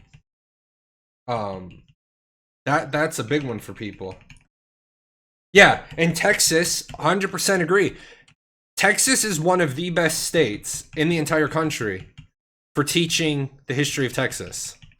You know, I may be wrong, but I'm pretty sure that the kids in Texas know the state song. And yeah, like I'll give you an example. I'm gonna miss a couple of shows in October. I decided not to do a summer family vacation. We're gonna do Orlando again in the fall because I really liked their horror nights, and my daughter really liked it, and we're taking my daughter's best friend with us. But I have to pull the girls out of school early because the only downside to the trip in October that we took was that we got there so late on the first night that it kind of, like, we didn't even sit down for dinner until 9:15 local, which then, you know, was a little bit rough on the kids getting up then the next morning. So taking the kids out of school early on Thursday, yeah, because the girls have Friday and Monday off from school. Well, the girls were like, yeah, that's cool, we're getting out of school early. I was like, yeah, but you're getting a half day of Papa J education while we're traveling. What do you mean? Well, they're gonna learn real life shit about, like, parking and why you park where you do in the airport, and like flight and confirming flight. Like, I won't confirm the flight. I mean, I will confirm the flights myself. But both of the girls will get told. I'll be like, all right, where's our gate? What time's our flight? Where are we landing? And then because I know what they're going to say. They're going to say we're going to Orlando. Okay. Which airport? How do you know? Like, all the shit that nobody ever teaches kids, they'll get a full day of that because I'm taking them out of school. They're going to miss 6 hours of school. So they'll get, you know, they'll get like 4 hours of my curriculum. But I think kids, and I'm gonna call them, ow, shit, that hurt, my damn footrest moved. I think kids today get out of high school without an education. I just saw this teacher was talking about the time has come to stop using the bullshit of why we teach algebra 2 in high school. 50 years ago, and I did confirm this with aunts and uncles and, you know, people who went to school 50 years ago. 50 years ago, well, they went more like 70 years ago, but whatever. Math and science was taught in order to teach critical thinking. That's the only reason why they did it. America was in a space race. We pushed math. We pushed science because we needed people to get involved in the arts or the maths and the sciences in order to win the space race. My father, who was educated in Ireland, he said his education was completely different. Math wasn't, they didn't try to pawn off math as some bullshit critical thinking class. You just memorized your times tables, and once you knew your times tables, that was it. That was all the math you needed. Because for them, Ireland didn't have a booming science economy. They had manual labor jobs. You needed to know how to count. You needed to know how to multiply. And beyond that, you didn't need to know shit. So now we try this bullshit where we say, oh, well, we're teaching kids math for critical thinking. Okay, well, why don't we just then teach them critical thinking? Because we now have college curriculums. We have college courses called critical thinking. You're next to me? I don't see anybody. If you're going over to the other area, I'll be doing those. I'm gonna turn this in and then take a quick break, walk a second, and then head over and do the other set. But this algebra teacher, he said it's time to stop teaching algebra 2 and it's time to start teaching practical math.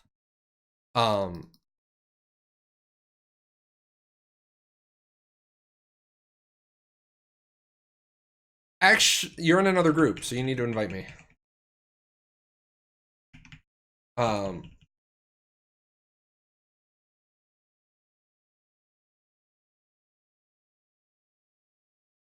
They try to teach intelligent design instead of evolution. We don't have that problem. We don't have that problem because that will, they will fuck your day up as a teacher. If you start teaching like, and you can, dude, you can put your alt back in if you want your, I gave you lead. You can put your alt back in if you want it. Like I said, I'm going to get up real quick. But if you try to fuck with, if you try to introduce any religious bullshit into a public school system, you will get fucking owned. Like all it takes is somebody to file a complaint with the Board of Education, and it's a holy inquisition. That you don't want none of that. At least in the areas that I've been around. I don't know how it is everywhere, but in Illinois, I know that if you start bringing up God and stuff, you can expect a phone call from the Board of Education and your local union rep. Your local union rep is going to tell you to shut up and apologize, and don't do it again. Anyways, let me get up real quick, and then I'm going to knock out these dailies.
Yeah, man, you should always stretch. Big thing that happened with me is I didn't get up. I used to sit in power game for like 12, 14 hours at a time. And as I got older, I'm already predisposed to blood clots. And Doc was like, "Dude, you can't be doing that." So I try to every about 90 minutes, I try to get up and at least walk around the first floor. Been doing really good. I don't know if you guys can tell as easily as people who see me in real life, but my goal when I started working out, I'm not ashamed to say it, but I mean I'm ashamed to say it because I can't believe I let myself go so much. I was north of 250. I was north of 250, and that was unacceptable. My goal at the end of the summer is to be down under 200.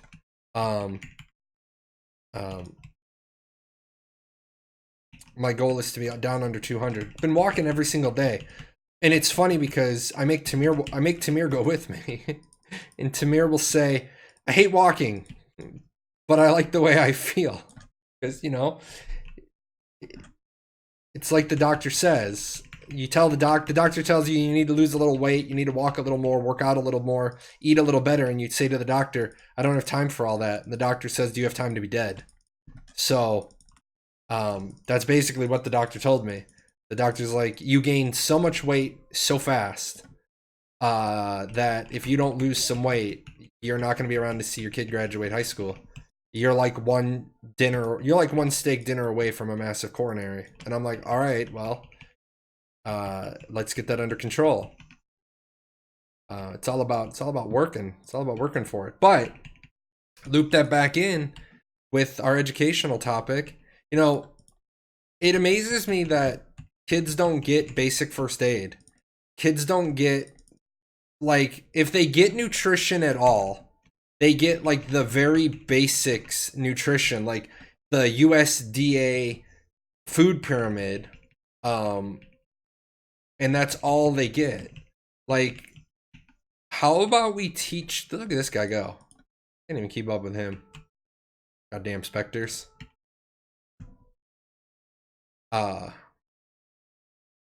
But we don't teach kids anymore. We aren't even wondering why the education system is failing so badly. You know, and kids are just running around like, oh, I have a diploma. Like the day that I realized that our society was in some pretty bad fucking shape was when I realized how useless a high school diploma was. Because at face value, it doesn't mean anything. When I became a flight commander for the Air Force, your new airmen come in, and when they get there, they have to take a reading test. And the education office gives them a reading test, and then you get this sheet as their flight commander that tells you what their reading level is at. Now, my opinion, you have a 12th grade education. You should be reading in somewhere 12.0. Now, I'm not saying everybody who graduates high school needs to be reading at 12.9. You should be 12th year, 9th month, because that's what you did. But okay. But I had kids showing up. To my flight reading at like the 7.2 grade level, the 8.1 grade level, and you get told that that's not too bad because all of the educational material in the Air Force was written at the 9th grade level. Well, wait a minute. You won't let them in without a high school diploma, but you write all of the educational material at the 9th grade level. And that's one of the major reasons why it was boring as fuck for me. When I was enlisted, guy with a master's degree studying 9th grade material. Like, holy fuck, this is awful. But, you know, it was what it was. But we have kids who get to college who can barely read. There's two problems here. Number one, the kid can barely read. That's a problem in and of itself. Number two, how the fuck did the kid get into college? How are the standards for college so low that a kid who can barely read can get in? I would love to live in a world where every kid graduates high school and has all the shit that they need to know in life.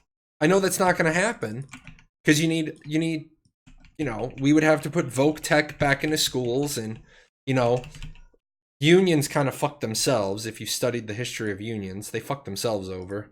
But you know, I don't want to see kids grow up and not be able to take care of themselves. But it's really important for them to know where the Constitution was signed, and the 8 years we spent as the Articles of Confederation, and the importance of the Bill of Rights from a historical concept. But we don't teach them the importance of the Bill of Rights from a legal concept.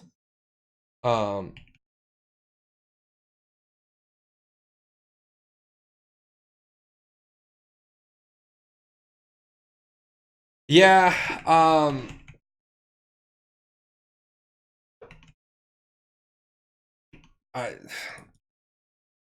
only question for you, Dream, is it a Catholic school or is it a religious school?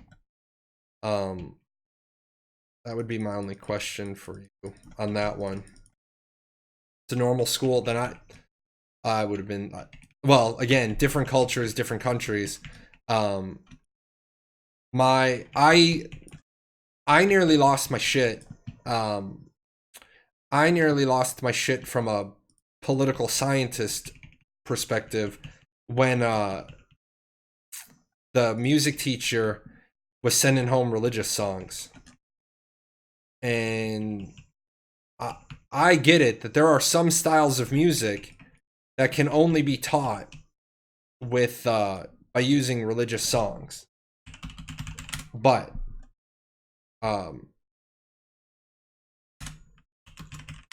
don't want to see every single piece of homework that comes home, or every single piece of music that comes home from my kid be religious in nature. I'm not gonna tolerate that. That ain't gonna fly. Which one do I have left? Sun Gold? I'm going to Sun Gold. You're more than welcome to come if you need Sun Gold. If you don't need Sun Gold, then whatever. But Sun Gold. With that said, yeah, religion. Well, I don't want to get. I'm not gonna go there. I almost went there. I'm not gonna go there. I'm not going there. The hell? Oh. I'm not gonna go there.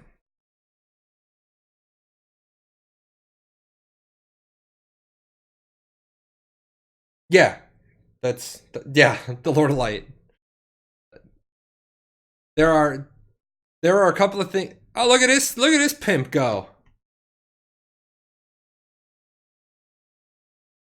There are a couple of topics in the world that you're not supposed to talk about in polite company. Religion and politics. Well, politics I cover because I'm a political scientist by nature. But religion, I'm not doing the religious thing because that's not going to end well for me. Because you know what? There's no way to be 100% right and not offend somebody. Yes, I am a firm believer in Cthulhu. I'm a firm believer in the Lord of Light. Oh, and if you guys didn't see my tweet yesterday, I want to know what it's up to. I want to know what this one is up to.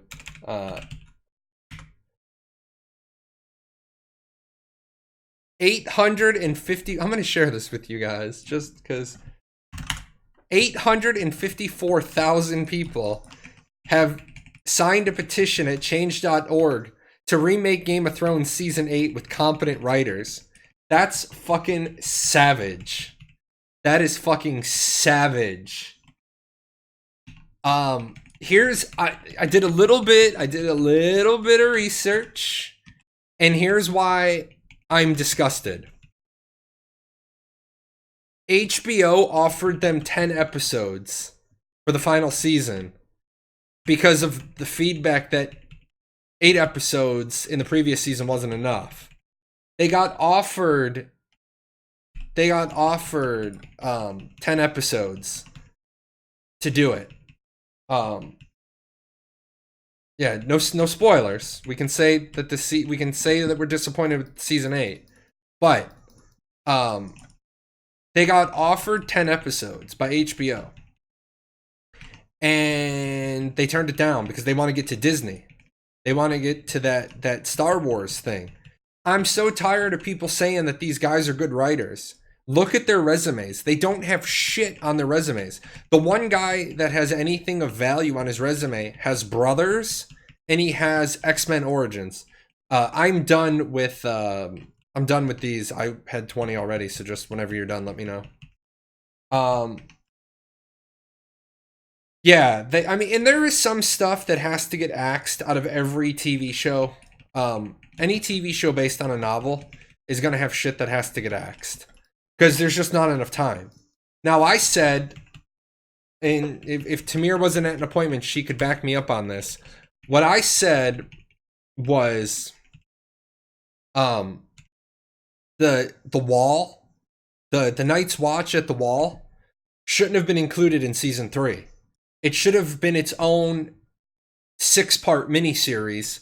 So like here we go, episode 1 or season 1, season 2. We're gonna have season 3, but we're gonna move the Night's Watch to its own 6-part miniseries because you could have done such a better job if you had, 360 minutes of storytelling just up at the wall and all the things in. For those of you that have read the books, the way Jon gets elected Lord Commander, that there was so much more there. And then all you got to do is you're not spinning it off. All right, cool. I'm out of here. I don't do read on principle. But then you do season 1, season 2. You break off season 3 to the Night's Watch and the regular show, and then season 4 you bring them back together and integrate everybody. And this way you get to expand on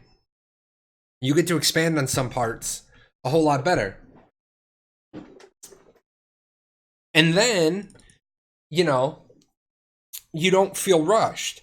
This season feels absolutely rushed.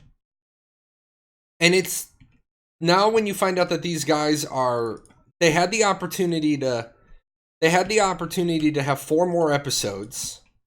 Okay? And then the excuse is this, and this is what infuriated me, and this is a lot of people making this excuse for him. Infuriates me. Oh, well, George R.R. Martin stopped working with them. And so what are people chasing me for?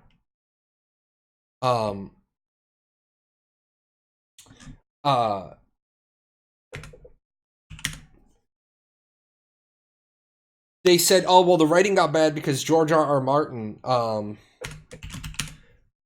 stopped working with them. Well, if the season sucks because George R.R. Martin stopped working with you, that means you're a shitty writer. Because if you look through the shows, you have lines from the books, especially Tyrion's. Lines from the book are given verbatim. Then you've got this season where the dialogue is just mind-blowing. So that's another one of those big, huge, damn disappointments in my life. But the fact that almost 1 million people have signed a petition to say, hey, redo this with competent writers. All right, guys, 45%? Does the world like me at 45%?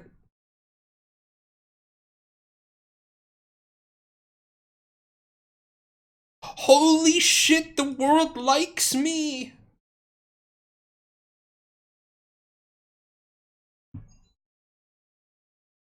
Apparently the world doesn't like you.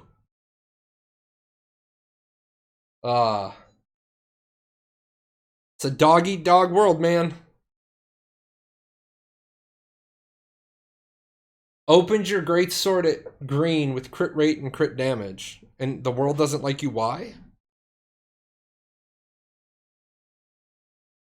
You're at epic with 6 serenity stones in it and no strength. Why would you be I wouldn't have leveled it that way. If it didn't have the stats you wanted, but it was T1, shouldn't have kept going. It was cursed. It was cursed.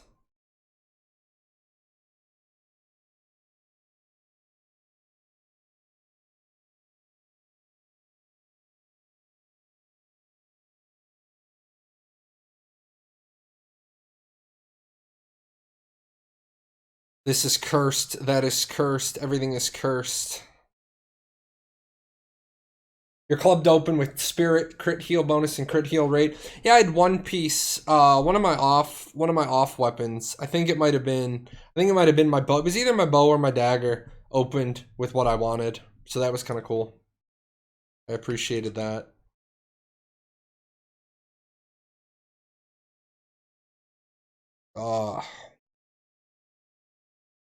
The sad part is that I need to, if I'm gonna hang out in Archeage, I need to put in a few more hours a week on Archeage because I need honor, and then I need to I need to switch out my headpiece.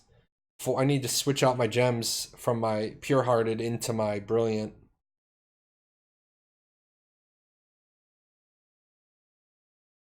Because then in the Pure Hearted, I'll put crit rate for PvE content, and then just have 100% crit rate.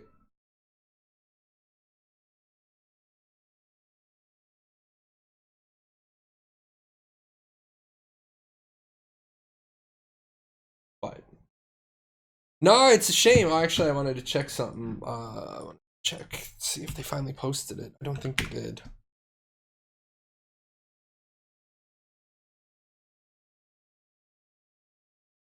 They did. They posted. And I'll link this for you guys. Remember, this is going to be in Korean. There's the stuff on the new skill tree. Gotta remember, it's all in Korean, so you need to keep that in mind. But yeah.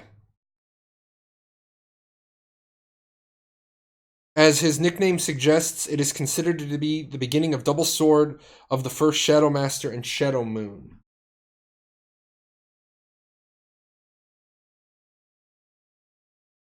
A time to make dual wield weapons as an off spec. Yeah, I really want to see what that does. I think, I'm gonna be honest, I think that doing another melee tree is gonna be a ridiculous dumpster fire.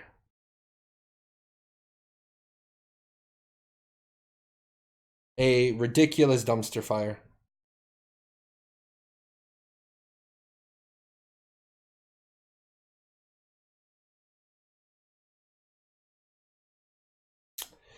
Yep, magic. Yeah, it is in response to Malediction, but Malediction was a horrible fucking idea in the first place to begin with. Malediction would have been fine if they had kept. Where's the damn Malediction tree? Malediction would have been fine if, like, Bladefall had remained physical damage, Ghastly Pack and Serpent Bite had remained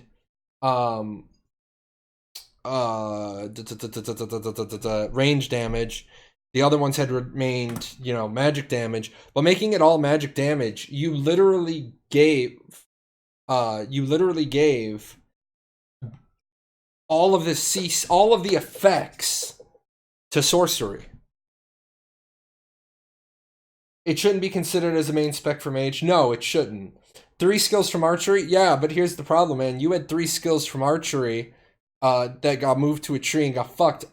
Healers lost 3 skills and got the same thing. In fact, our 3 skills got taken away, and well, no, you only had 2 skills taken away. Petrification was bullshit. Yeah, it was. That is true. Petrification was bullshit. Not going to lie. But healers lost and got nothing. Archers lost and got nothing. So again, it's we keep just beating the dog shit out of healers. And people, it's like, somebody this week started and they started a healer, and I was like, all right, if you're going to start as a healer, that's fine. But I'm letting you know now that if you don't like it, you're going to end up quitting the game. You're going to end up quitting the game over this. And they're like, all right. Like a day in, they're like, dude, I hate this. I was like, at least it's only a day in.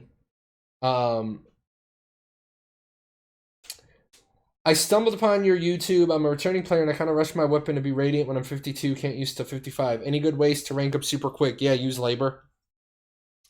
Do the dailies in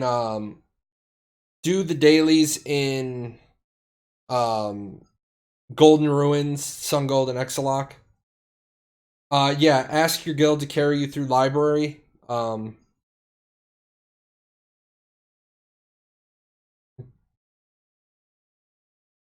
Is it pay to win? It's not pay to win, it's pay for convenience. The Aranor is still pay to win. But the Hiram gear is just as good. It'll make you just as competitive.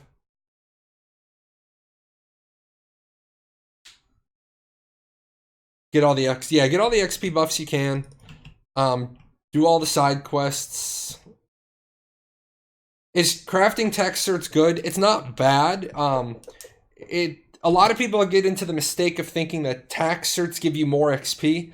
Tax certs don't give you any more XP than anything else. What it is that tax certs are just going to use a lot of XP at one time.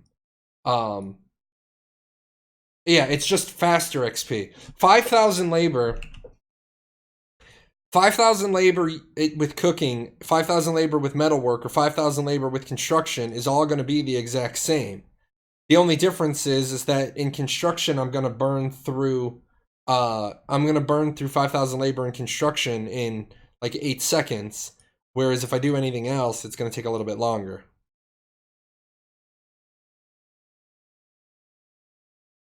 But yeah, basically that's the truth. Whatever you have the highest proficiency in that you can do something with, and not have to spend any gold. Like if you have something at famed, that's 230%. So when the time comes and Ancestral 55 comes out, I will end up larcening it, commercing it, and farming it up just to tear through XP.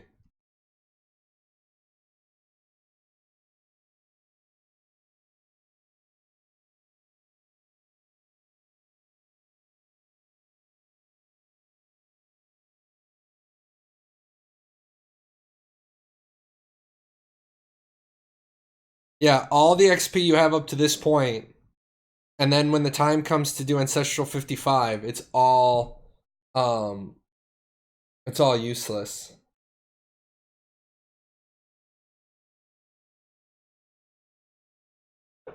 Yeah, somebody else was a snippet was saying that even though the pack says that it has to be claimed by 31 January, he was still able to claim it yesterday. So that's a good thing.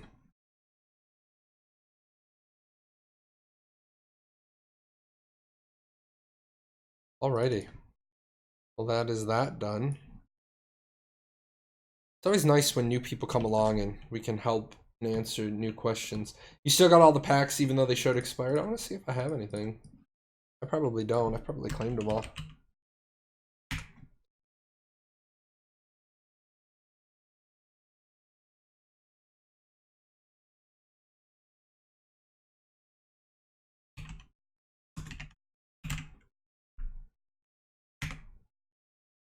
That's not what I want.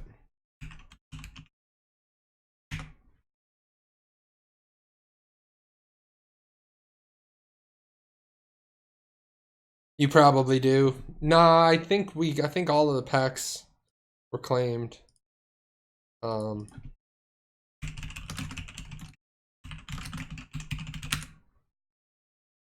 Farming sucked till post 1k healing power. Yeah, I mean,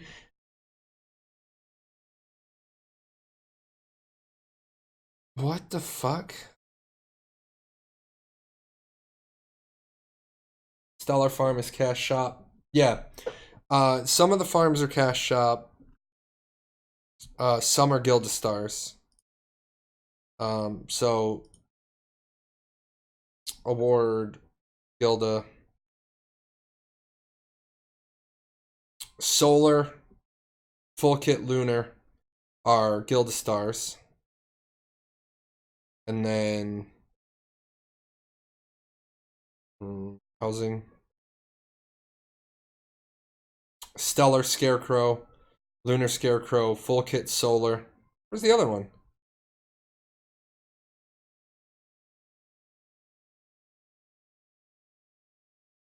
Oh, 1616. Yeah, there it is. The Stellar and the Lunar farms are here.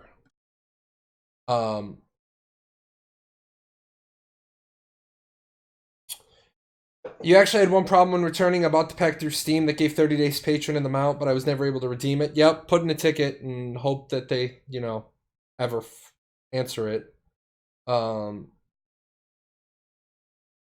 If I had just one account and you played on Archeage version 3.5, what would you do for quick good money? Fuck if I remember. Because what you're really trying to ask me is a question that I'm not going to answer.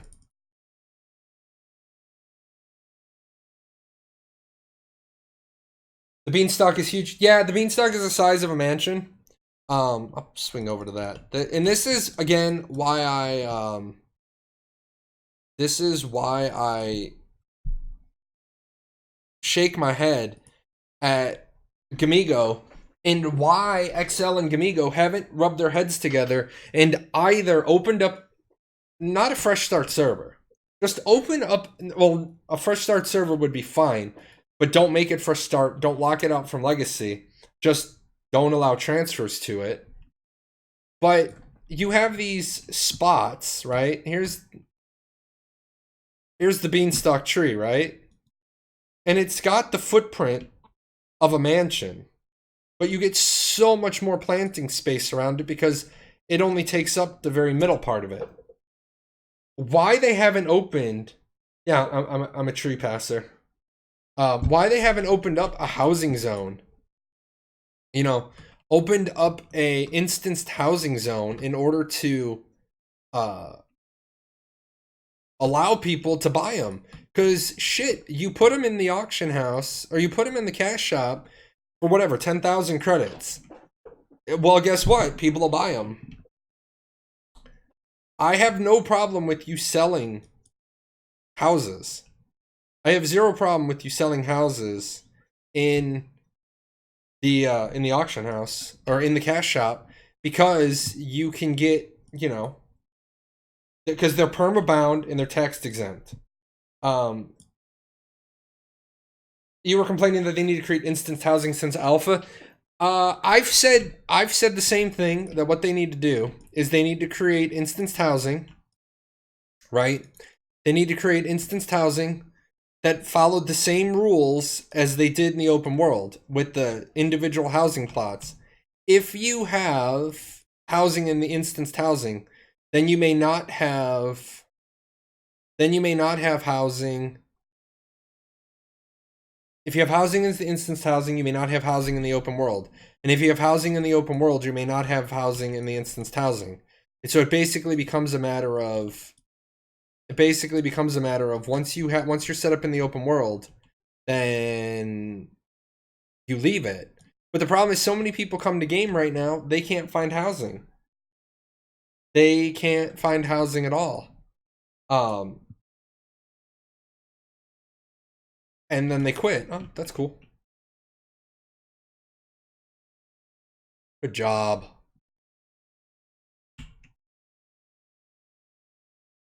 Well, yeah, what I said is an instance housing, you just give... I've done this example a couple of times, I'll do it again.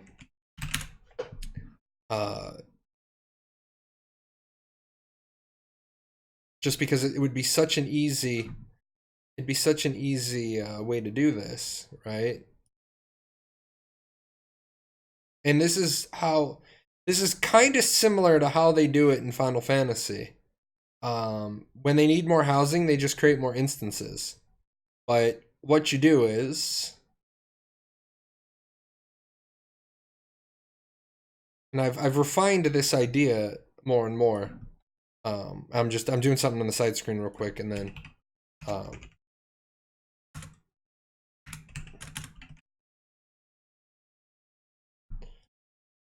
so what you do is you have instanced housing. And what you have is you have an 88 by 88 or even a 44 by 88. Okay? And that's your plot. That's your plot of land. You can put whatever the hell you want in it. You pay rent. The more properties you put into it, the higher your tax rate is. So you could put any two things in. You could put two mansions in. You could put two bean houses, and that's why it's more likely 44 by 88. You could put two bean houses in, beanstalks in. And then if you ever wanted land in the open world, you'd have to get rid of this. It would be a way for them to not have to have as many servers and still have new players come in. Loads of housing spots, people just don't look good enough. That's not true. When I first came back, it took me hours and hours and hours to find a spot to drop a 16. Are there times that you can find land? Sure. But the problem is I hate the response of you can buy spots. Why does somebody want to come to a game and then have to generate tens of thousands of gold in order to buy a spot if housing is supposed to be part of the game? Like Shoot said, one of the main reasons for housing is storage. I would be okay with it. I would be okay if they wanted to compromise and say, well, what we're going to do is we're going to do instance departments where you can't grow a damn thing, but you can drop an otherworldly storage chest and a storage chest. But and I was one of the people, I don't expect anything for free. Land is an investment. The problem is the people who have land now on legacy servers. Okay, do you really want to talk real life with me, or do you want to talk video games? Because if you want to talk real life, I'll hit you with my wallet. I mean, you're not gonna come in here with a belligerent attitude and start the entitlement thing, because I'm not saying entitlement. I'm saying that you have a system, okay? You have a system that doesn't work for a game that's 4 years old if you still want to have population come into the game. I used to own over 100 properties. I stopped playing Archeage. Yeah, with your wallet, please don't. Yeah, because you're trying to say real life. If you ever try to use a real life example, you better be able to roll that up. And that is a stupid and asinine argument if you're going to try to compare a video game to real life. That's why I said, do you want to talk about real life or do you want to talk about a video game? The problem is all the people that have wealth that are old legacy players, they have wealth when they generated it under a completely different set of rules. It was way easier to make gold at launch in the 1s, in the 2s, in the 3s. It became a little bit harder to make gold in the 4s, and now it's way harder for a new player to make gold in the 5s. Well, it's not an example. It is an example when you say, but there's a huge difference between saying real life, because you went real life. You're the one who went there. You said real life, you don't just get given land. You're right. You don't. But this is a video game that you want people to play. People don't have a choice. People have to play real life. They have to work through real life. You want to know why Archeage is struggling? Because there's no incentive for new players to come in. Like, the little things that, like, this one's not too bad, but why do people... Land in game has spots taken. Players can't just join and be given free spots. It'd be nice if you could. No, you could. You see, you could. You could do instanced housing. And then, like I said, you've just solved the problem. The only complaint people have about instanced housing is they're like, well, then it would let them make money with larders. No, because you can't run larders out of the instanced housing. You can't enter, or you can't leave if you have a larder on your back. Well, BDO did it. BDO's housing was a different setup. BDO's housing was instanced. At BDO, you could drop your farm. Yeah, BDO's farming is you drop your farm and somebody can literally drop their farm on top of yours and it doesn't make a difference. Let's see, a week or two of honor farming. Kind of. It is kind of, I mean, a week or two of honor farming will get you there, but then you're asking people to do a week or two of farming in order to get land. And now you're literally making the argument of you want somebody to play a game for 30 days before they start playing the game. Because they need a week or two of honor farming to afford their patron. Then they need a week or two of honor farming in order to... they need a week or two in order to afford a plot. Like, for example... And I've worked with people... I've walked around with people and they get frustrated by this. The two things right here. Number one, this person... Oh, Nick Selt's a dick anyway. Like, this guy is the reason that I said after your first Fellowship Plaza in a zone, the rate of housing should go up, like, by a huge factor. I don't care if you want to put up a fellowship in every single zone. But number one, dude was a dick on conviction with this. Dude's a dick here too. He sets the fellowship off the wall so that nobody can use this spot. And then he has two, probably 12 of them. And he does it to be a dick.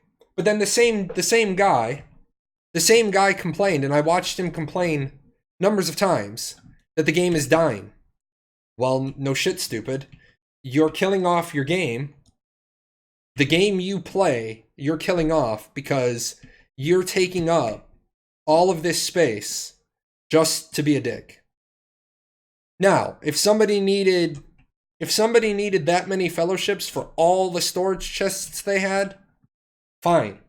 It was a stupid decision on XL's part to make these tax reduced. American or Western culture was never going to be that people were going to put these down for the benefit, that everybody was going to come together. I mean, yeah, look at this. He's got them all over here, too. I think at one point on conviction, he had upwards of the 20s. Build a storage silo if you need it. True. The storage silos at 8x8, those should be not taxed. Yeah, I mean, so you're literally talking, ready? You want to know, yeah, I told you, he's got probably 25 of them. This is the problem. You have a game that you play and you enjoy, but you dick move your own server by taking up all the land. And I'll tell you, I am not an official content creator for this game anymore. I barely play this game anymore. I probably won't log in Archeage again until Monday when I stream again. I have my one property that I need. Well, I have my two properties that I need for my chests. So for me, I don't have a vested interest if Archeage is successful or not. If Archeage closes up tomorrow, if Gamigo says, hey, we're closing the shop, we're going to keep the game open for 90 days post the shop closure, we're closing it because we don't have enough players on the servers. It's going to be all the people who dick move and take up all that space that are going to bitch. And then they're going to be like, well, that's not fair. The game is closing. Yeah. Because all these new people, and if people want to talk about all the new people, let me grab a screenshot of something real quick. People said that Archeage is dying, right? That Archeage is failing, that Archeage is, nobody's interested in Archeage, that there's no really major viewership, people aren't playing, it's all alts, all these things. That's fine. You can say all those things, but I'm just gonna grab a screenshot. Well, I don't even need to grab a screenshot. Let me just zoom in a little bit.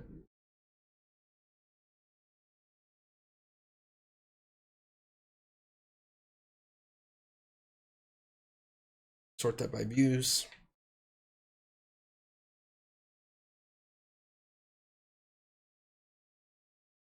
This is my YouTube analytics.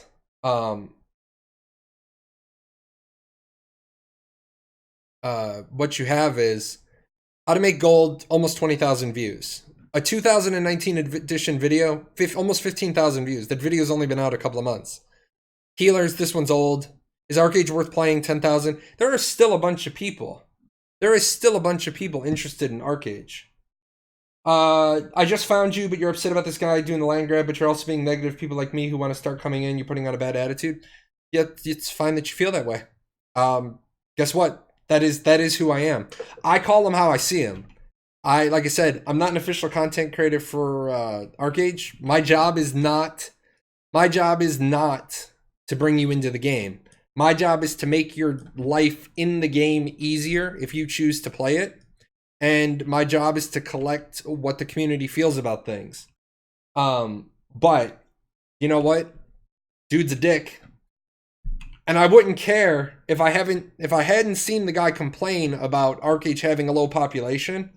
I've seen him make this complaint. Well, be part of the problem or be part of the solution. You knew that people couldn't find land on conviction because of what you did. Now we take, what was it, 9 servers, and we was it 9, 5, 6, 7? It was 7 servers. We convert them into 2, and you did the same thing. That's cool. Do you, man? You do you.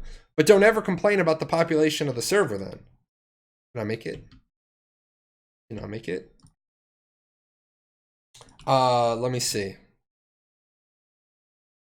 Taxes should add an additional percentage. They do.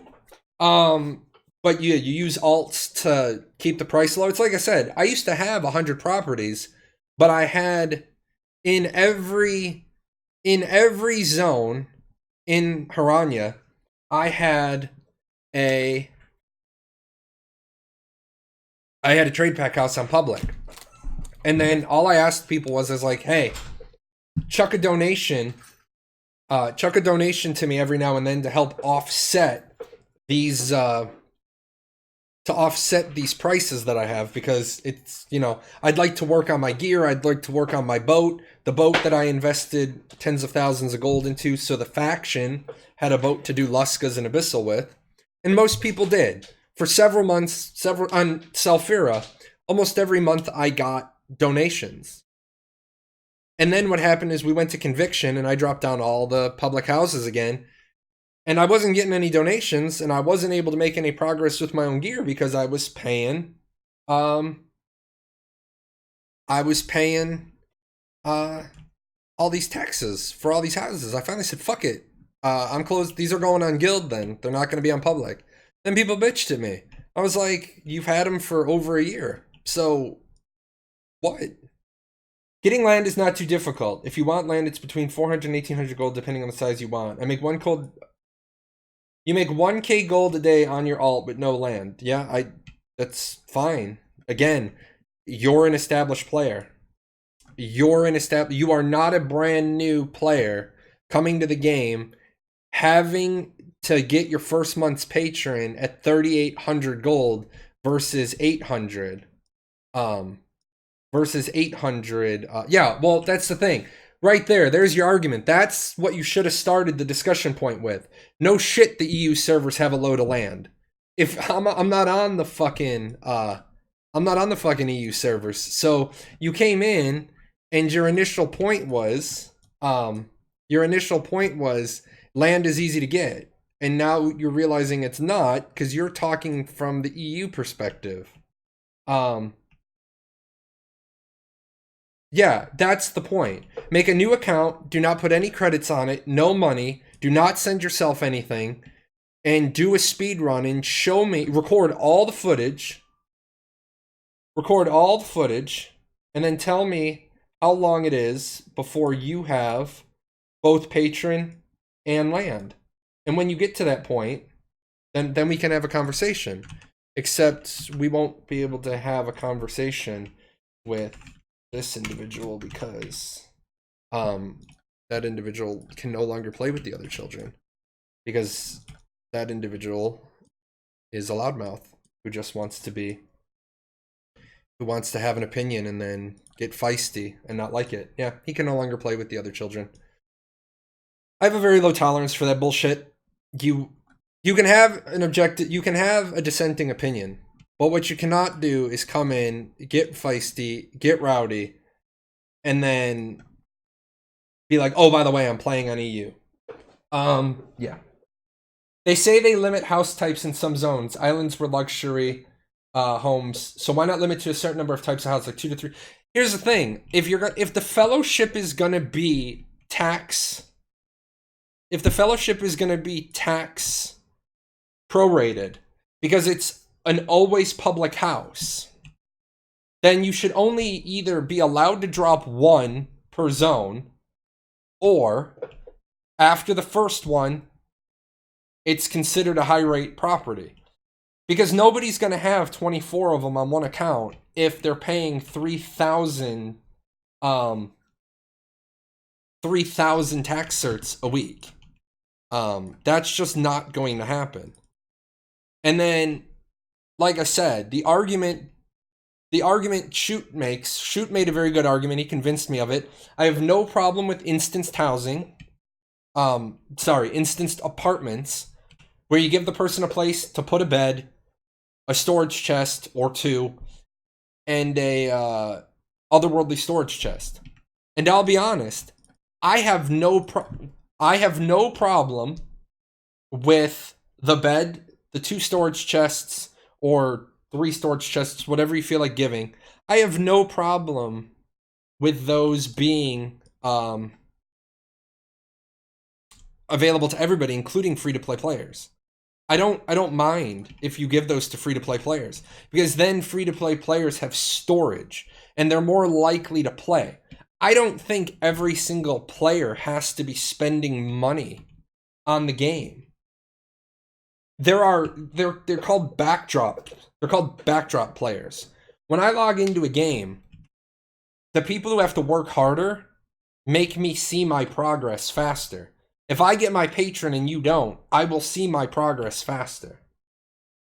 1 per zone for each. You have to increase the price exponentially. Starts at 50, then 100%. Yeah. Shoot, you're free to play, but again, the old free to play players and the new free to play players, maybe you feel differently, but I think there is a huge difference for somebody who had their infrastructure set up and has to make 4,000 gold a month versus somebody who walks into the game today and has to make 4,000 gold before they can even really start playing. Yeah, I saw Apex domed somebody. That was funny.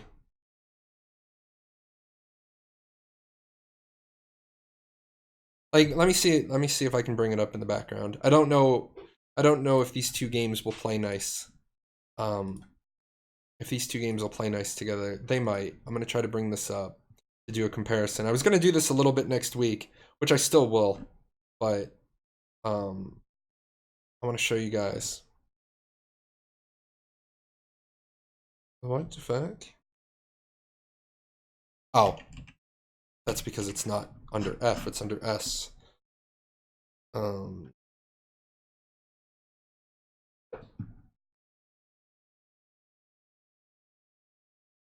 Yeah. Absolutely, man. Get your patron and then get a miner's house. And then the miner's house will help offset the patron. As long as people do the diligence and they as long as people do the diligence and they're not trying to, do too much until they get their foundation under them. Yeah, absolutely. That if I was gonna play Archeage full time again, I would most certainly drop all of my houses and make them all miners' houses. Let me log in.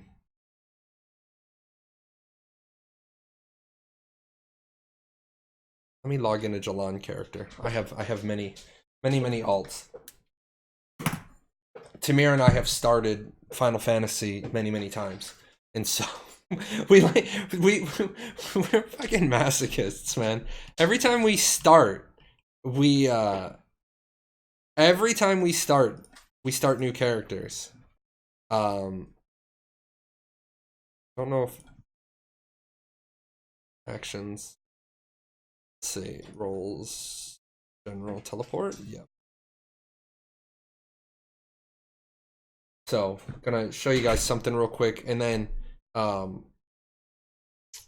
got bits and pieces to do today. That's why I started a little bit early, and I gotta give away stuff. All right. So here is Final Fantasy. All right. Here's Final Fantasy housing. All right. A little bit different than Archeage's, right? And I'm gonna do some comparisons next week. But this is Final Fantasy's housing. Now, to make sure that everybody has enough housing, you don't actually have to. Everybody doesn't have to have their own house. You come into the housing, and entrance to additional chambers. I bought the house for a couple of million gil, and they can then get private chambers. Yeah, tell people to get a house. 100% agree. But that's what's coming. But when Square Enix releases Shadowbringers, they are releasing more housing. So therein lies the difference. Square Enix is like, oh, we're adding content that requires housing, so we're adding more instances. But so yeah, plain, very plain, right there. But let me pop out. Or actually, let me show you guys a couple. Like their housing district is this. These are all the houses that are available. Well, all these are filled. But pop in there. Oh, hi. Why are you gonna yell at me? But you can't decorate an RP with people. Yes, you can. You can decorate the houses. What are you talking about? I'll show you. Tell me that you can decorate.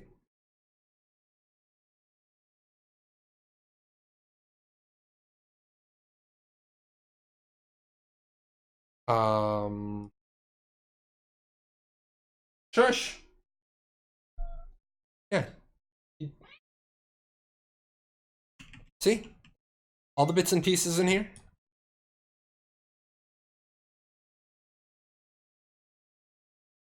Decorate. Decorate all you want. Later, Nova. And you hop up. So yeah, we haven't done much yet. We actually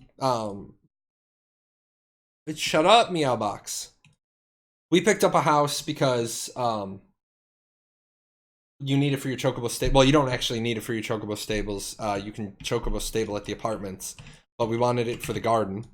But yeah, Final Fantasy housing is done really differently. I had one of the first houses on my server, and then I quit.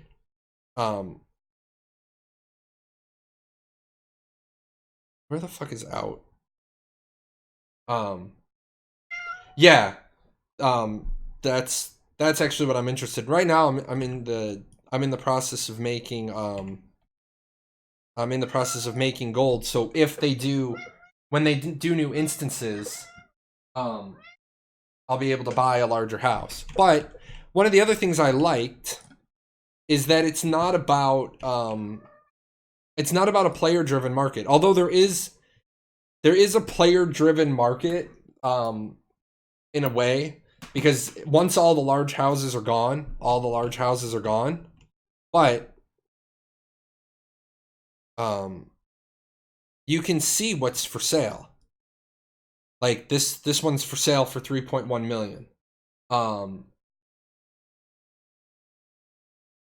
Where is the first one? Right there. This is my original. That's my original guild name. Chasing Midnight is what my guild used to be, like years and years and years ago. But so yeah, I bought that house. It was one of the first medium houses open because if you remember launch, like you just couldn't get that level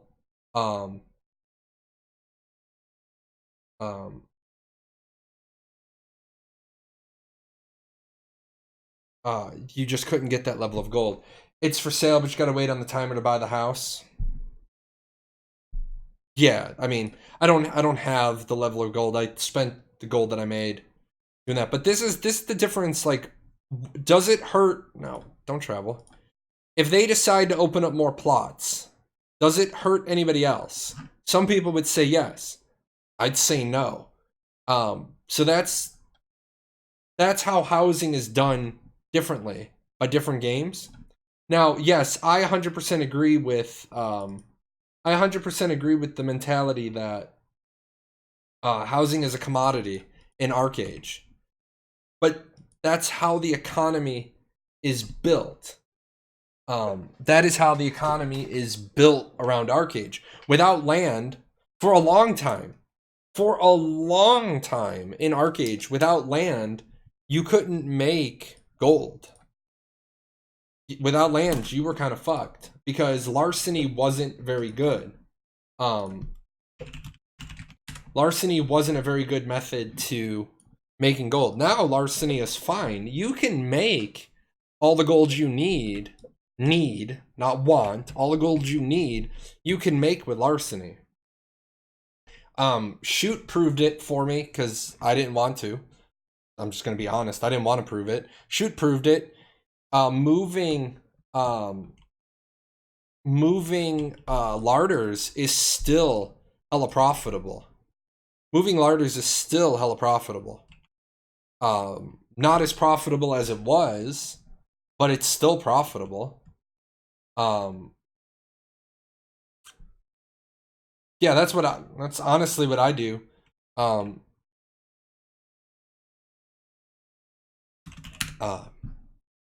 That's how I make gold. I just open coin purses. It gives me enough gold, and then I sell off shit that I have. You know, I sell off the bits and pieces that I have. Aegis, ready to go.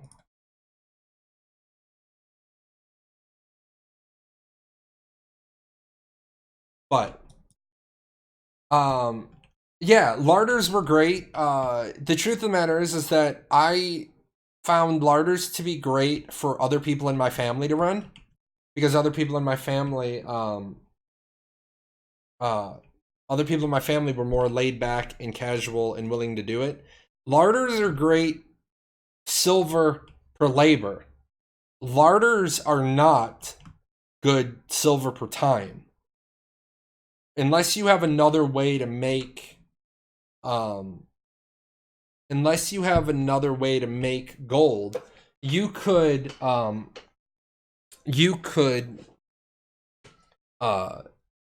you can make more than you can make on larders as long as your method is set up. Yeah, and that's my problem. See, my problem is it got expensive after a while, owned 16 plots, couldn't keep up with almost 2K taxes a week. Well, what I did in order to have more property is it was cheaper to patron out more accounts and then use those accounts to pay for the patron while Jay was sleeping, because I wanted the labor on my main. I used to have 2 computers set up, and while I'd be doing stuff, I would just rotate through my characters on the side screen, just run synergy so you can just move over to the other computer. And I was paying for, at one point, 14 patron accounts, and it was taking me about 4 days. And I was rotating through all of those during the sleep window. So while I was sleeping, I would make enough gold to pay for all of them.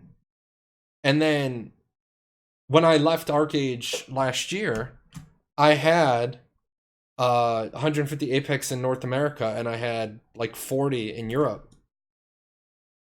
And I still have. I mean, if I went through everything that I have on every account, I probably have another 400,000 or 500,000 gold in shit just sitting around, which I should close all that out. I should close all that stuff out, especially if I'm gonna leave Archeage. If I leave Archeage this time, I'm not coming back. Because the last time I left because I couldn't stand Tryon anymore, and it was no longer Tryon. And then I came back and I had some fun with Z, some fun with Kia and Chitara, and I was gonna go the.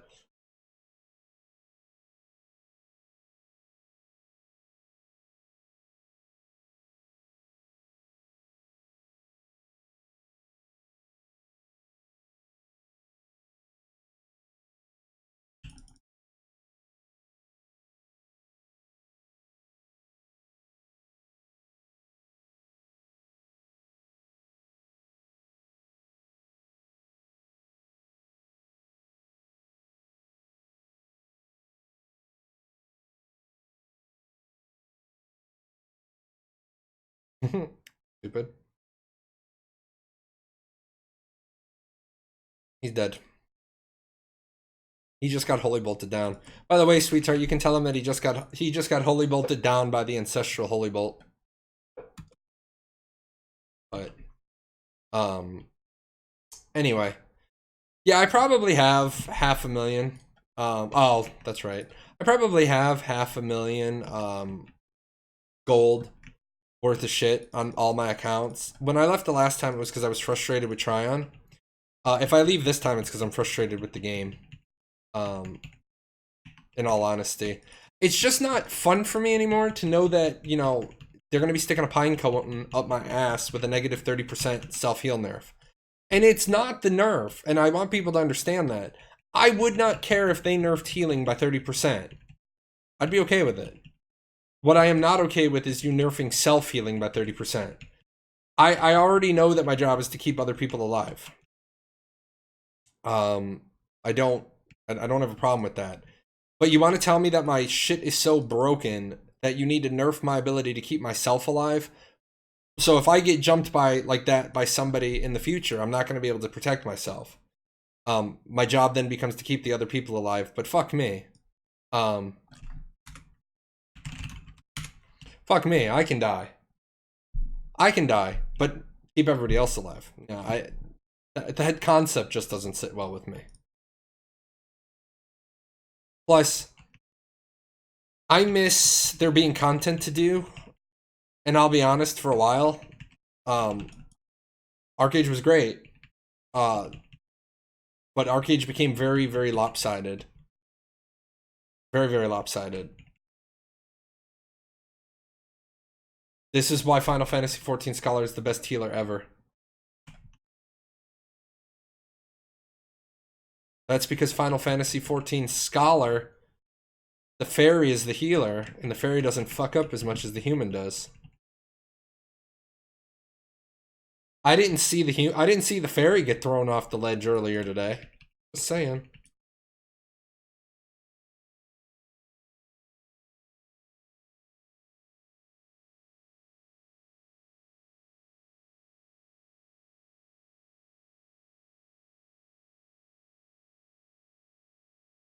See, in some ways, I wish that in some ways, I wish Final Fantasy had done a better job releasing their content at launch and not had the fiasco with not had the fiasco that you had with launch, and that the only thing to do for a while was extreme modes. That was not fun. There wasn't anything entertaining with that, so got kind of disenfranchised. I love the content now. I love the story.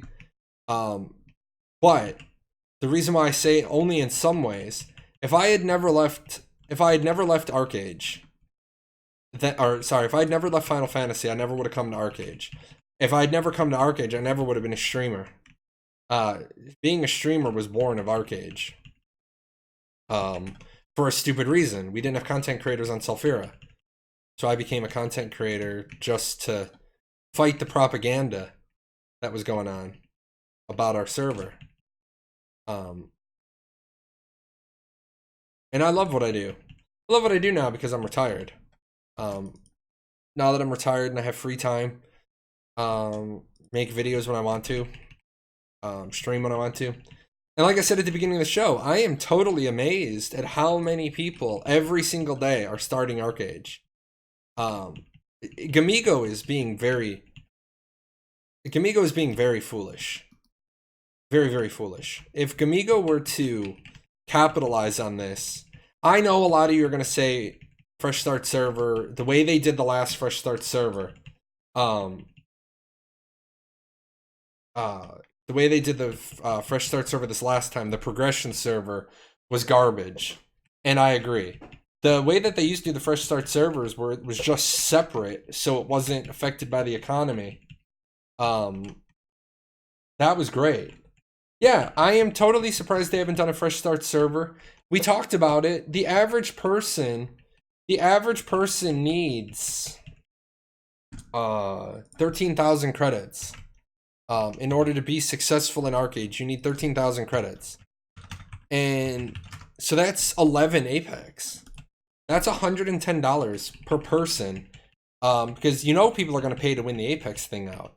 Now, I will say I would love to see a version of Archeage that comes out that is more sub-based, that doesn't fuck things up with pay to win at the beginning. They need to stop with the fresh start servers? No, they really don't. They do need to put out another fresh start server. And the reason why is people are coming to Archeage every day, but they don't stay. They don't stay because a lot of the features of Archeage are inaccessible to them. Just like EVE Online. EVE Online is still a very strong game.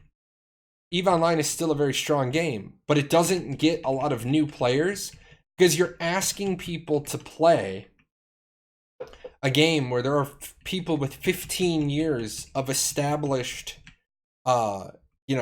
resources. It's real difficult to legitimately ask somebody to compete with another guy who has 15 years of skill points. Now, yeah, at a certain point, skill points don't matter because you are as good as you are going to be in the ship you're in. With that said,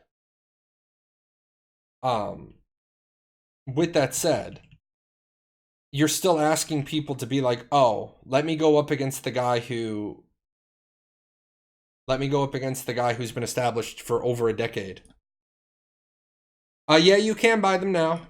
Which, if I remember correctly, that didn't sit well with all of the EVE players. That was a bit of a controversial decision for them. Yeah, there you go. Boom. He would have already been typing that before he heard me say it. It didn't sit well with all the EVE players. Part of the draw of EVE was that I am fundamentally better than you because I have fundamentally played longer than you. You can catch up in certain ships, but if you want to be on my level, it's going to take you are going to be able to finish all of your 4s while I'm working on my next 5. The EVE skill system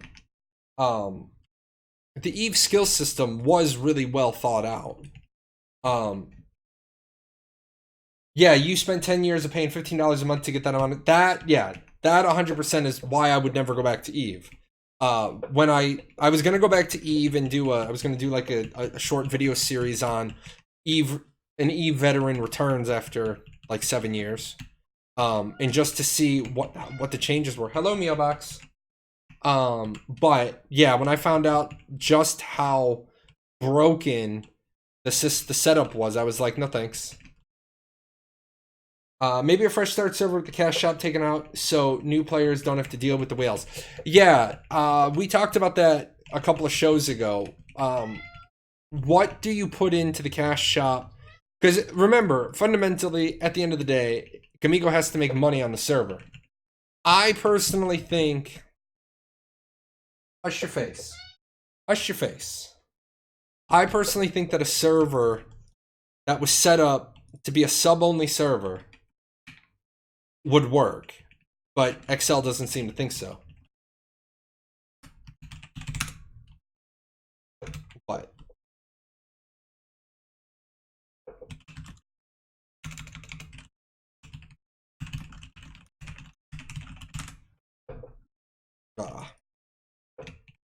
XP boosts, cosmetics, and consumables like revive scrolls. See, even the XP buffs. I argue that XP buffs shouldn't ever be in a game at launch. In a game where getting to max level sooner has a tangible meaning.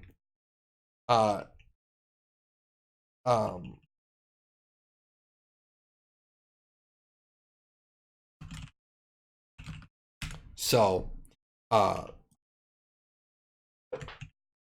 don't mind XP buffs in a game that doesn't have over leveling, but XP buffs in, 2-3 months after,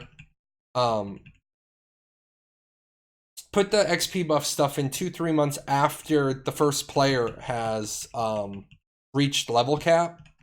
That's fine. If you have over leveling like BDO has, XP buffs should never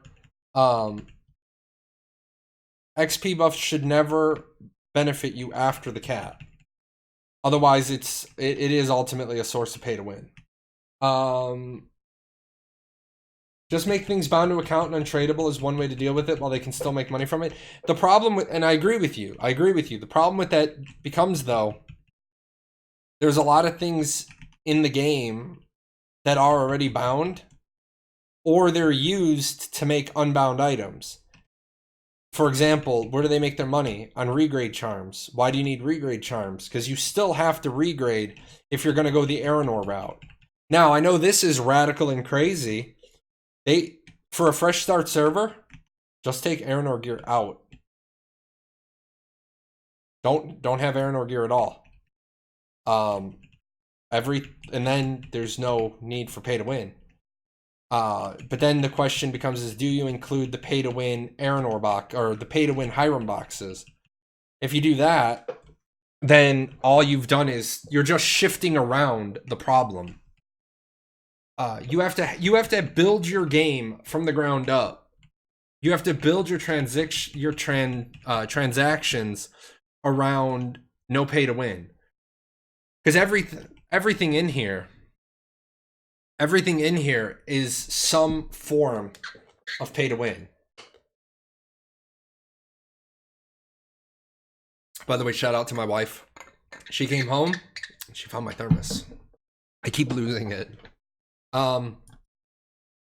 So let's look at the featured. Let's look at the featured right off the bat. Wrap Serendipity Stone, Superior Red Regrade, Resplendent Tempering Charm, Solar Lunar Tempers, or a Brave Bison. Well, honestly, the mount isn't a huge deal. The mount isn't a big deal. Because you can get the mounts with Mana Storm crystals. But what is a big deal is all that other shit. All the other bits and pieces. But if you don't have Aranor gear, then you don't need red regrade charms. Expansion scrolls, those are fine. Building management titles, those are fine. I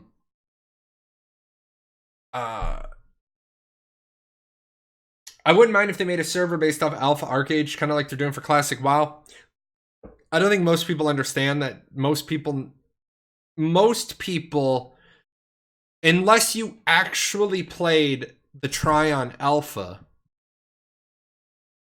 most people who saw it in beta don't realize that the beta and the alpha were completely different, because the beta was on the 0.9. The alpha was like big change, huge difference. In alpha, you paid for your tax certs with gold. There was no such thing as a tax cert. You got a bill and it was in gold, so you had to make money. You had to hustle.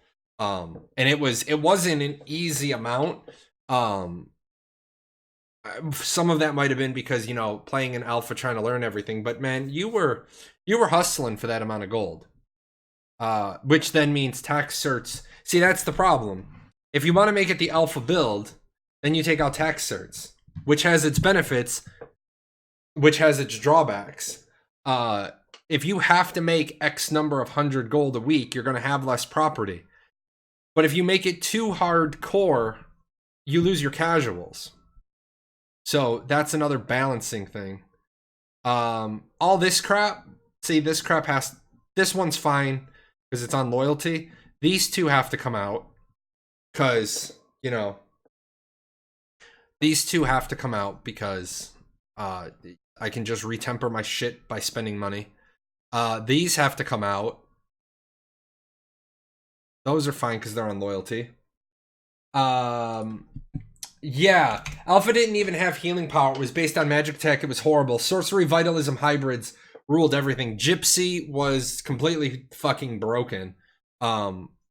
Anything that had, I mean, basically all your mages took sorcery, vitalism, and either shadowplay or songcraft, and it was stupid because you couldn't kill the person fast enough. Because even if you did manage to get a nice combo off on them, they just turned around and self-healed. Yeah, people took witchcraft as well. And that screwed you in alpha because the mana pools were smaller. So what happened? You attack somebody and they would enervate you, and then all of a sudden you're out of mana. So yeah, you couldn't. You'd have to do a mod. You'd basically have to take it back to what people saw at launch is really the only viable way to do that. All these packs would have to come out too. These extra quests a day. That's pay to win. If we take a purist pay to win argument, some people are going to say, "Oh, well, you're getting it faster and easier." But Warhead will tell you once you start farming, you farm fast. Costume packs. The costume packs aren't bad. The ones for the combat costume, yeah, those would have to go. So I don't think you're gonna get a game that makes you happy. Definitely not gonna get a game that's gonna make people are gonna be excited about. Anyway, guys, you know that I've been sick for the last couple of months and I'm starting to get worn out. They still can't figure out what's wrong with me. So I'm gonna get up for a second. Let me get Nightbot up, and then I'll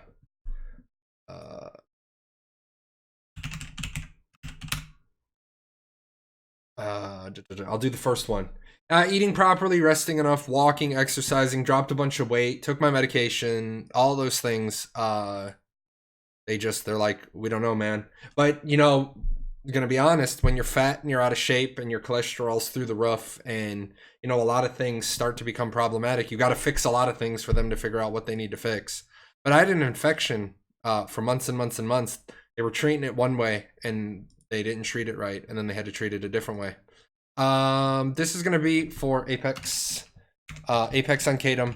You gotta stop it. You gotta come to Kadum to get it. It's because it's where I have them. Why do sandbox MMOs have to be PvP focused? Because I'll answer that one question. Or 1 second. No, I already pulled one out. All right. Your keyword is Apex, and then I'm gonna take that question because I like that topic. So make sure you hit that if you want an Apex. I'll be right back.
All right. So I nearly freaked out. Didn't see juice in the fridge. I'm gonna give you guys a couple of minutes to say the word Apex if you want an Apex on the Kadem server. While I take that dumb question, which that's not a dumb question. The reason why Sandbox MMOs have to be PvP focused is because Sandbox means as few rules as possible. If you look at the definition of Sandbox, and I want to get the actual definition, the commonly agreed upon definition of a Sandbox MMO is as a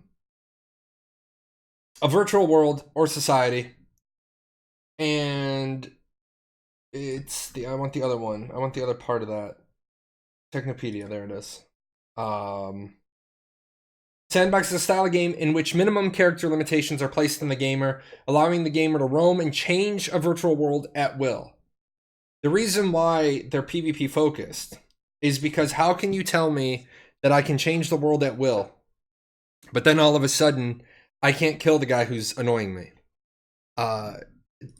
Now, Archeage I've always said Archeage is a sandbox without the sand. There were a lot of sandbox features of Archeage, but one big one is that this entire part of the world, right, is PvP free. You can't kill anyone, you're a healer. I just killed somebody. What are you I kill people all the time, dude. I have 2707 hostile faction kills. I kill people as a healer. People are stupid.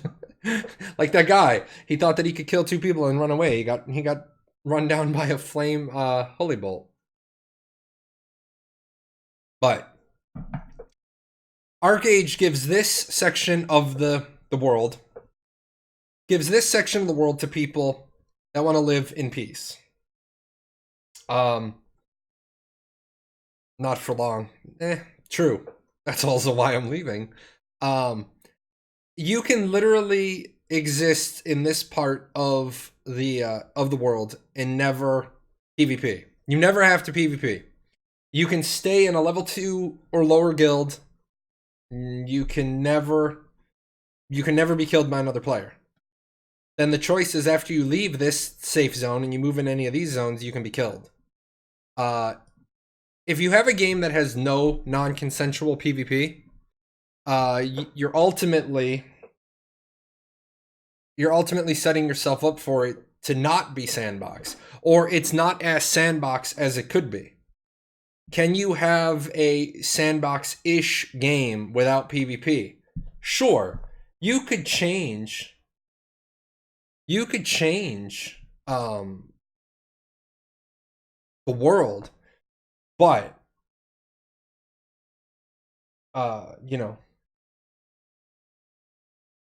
without PvP, you're always going to have this artificial limit. Yeah, you can have PvP in those zones. But like I said, if I stay in a level 2 guild inside of that box, I will never have non-consensual PvP because I have to attack the enemy factions first. They can't attack me first. If I attack you first, that makes it consensual. So yeah, PvP isn't. Here's the thing: PvP isn't the main focus of Archeage anymore. You can play Archeage and never get involved in PvP. There's not mandatory PvP. You're limiting yourself from all the endgame content in the game just to avoid PvP. What is the end game? What is the end game of Archeage? Because somebody could argue that the end game of Archeage is to have a set of Eternal Aranor gear. And you don't ever have to PvP to get a set of Eternal Aranor gear. Now, again, we talk about game designs. If you really wanted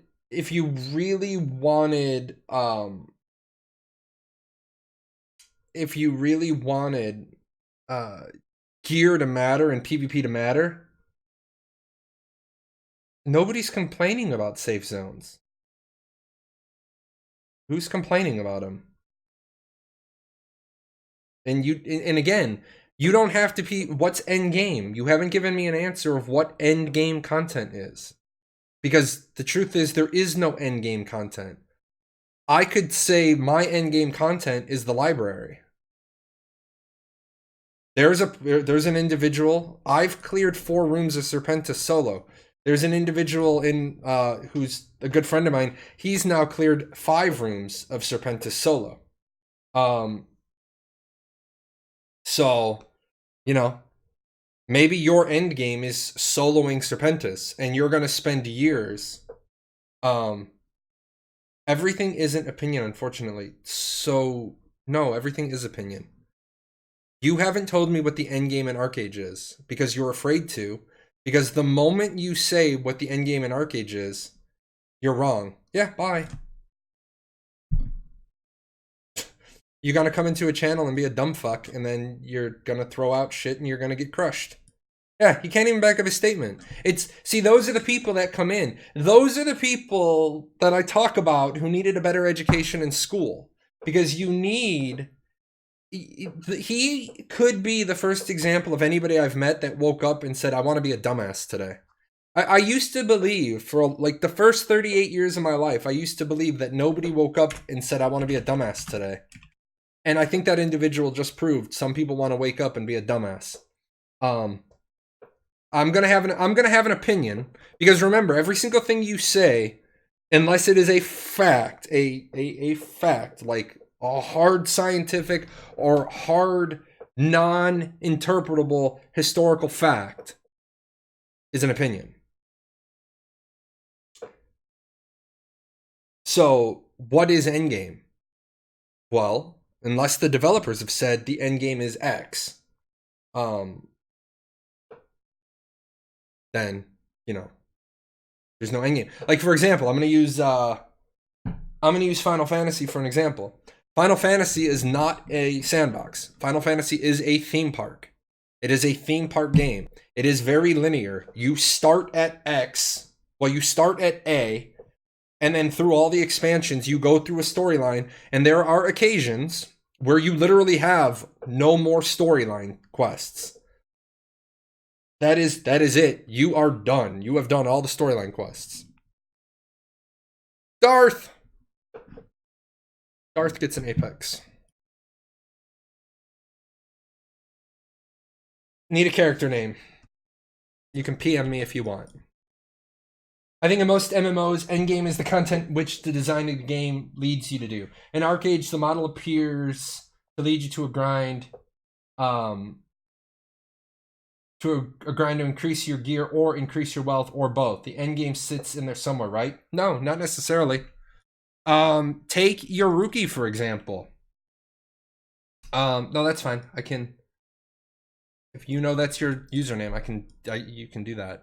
I can send that over. 17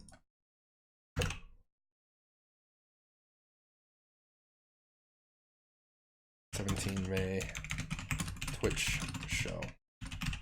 Congrats!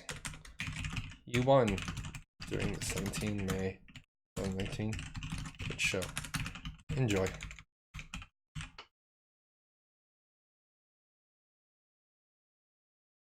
Alright. I will clear that out. Let me put that on the log, and then let me give away a gift card as well. You are welcome. Yeah, look at what he said. Look at what Vomitory said. Final Fantasy XIV true endgame is glamour. You have people who say that they play the game, they continue to play the game for the glamours. Yoruki, she makes her content creation on the cosmetic stuff. You got the yes, Ivan, every piece will give you some labor, and then when you have all of them, you'll get the set bonus. Yoruki, she makes housing and the cosmetic pieces. A guy named the Trusty Cow, he was going to do his content creation on the lore of Archeage. So your end game is what you make it. That is what the difference between a structured theme park and a sandbox is. You can have people who want. I don't necessarily agree with the guy. Sweetheart, who is the dude from Selphira? Had shit gear but had the Anoan. I can't think of this guy's name. Maybe Shoot might know. He was in Eastie. He was in Pokemon. I used to make fun of him all the time.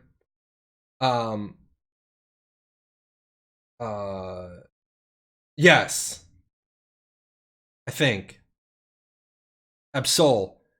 Guy has, as a person, I got no problem with him. The Jalan character versus the Absol character. I used to bust this guy's chops because he talked mad shit. He not Twitch payment. He talked mad shit, and then one day I told him, I outright said to him, you know, you keep talking that shit, I'm gonna walk right up your boat, I'm gonna kill you, and I'm gonna take your Anoan because you swiped for your Anoan and you don't have gear. And sure enough, and I have a video of it. If anybody ever says you didn't do that, I'll go find the video. It's there. I literally walk up his boat, I kill him, and I steal his Anoan. And I said, this is why we don't swipe for an Anoan until we have gear. You just lost to a healer. It's how it is. But his endgame was he wanted an Anoan. So that became his endgame. Your endgame is whatever you want your endgame to be. I guess this is why Archeage is called a theme box, because endgame is what you make it. There's still a little sandbox there. Yeah. I don't apply theme box to Archeage. I apply sand park to Archeage, although I think theme box is more and more becoming more accurate. It's all going to depend on how these new couple of events that they put in.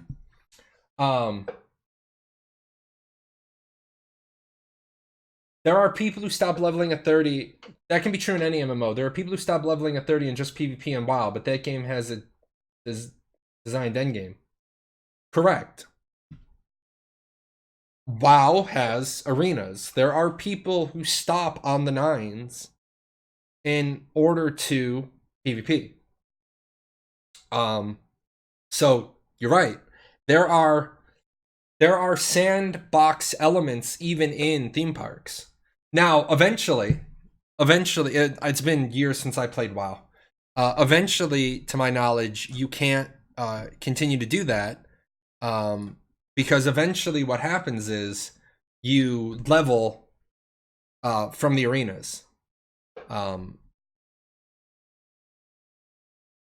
so you end up... Oh, you can turn off XP and stop leveling? Yeah, that wasn't an option when I played. So, I mean, if that's what you want, if that's what you want to do, that's what you want to do. All right, I need to flip this, and then I need to do turn mods on, turn keywords on, and then here is your gift card giveaway. No, I can't roll it yet because nobody's entered. Gift card is your keyword for your gift card giveaway. This will be to either Amazon or Steam. The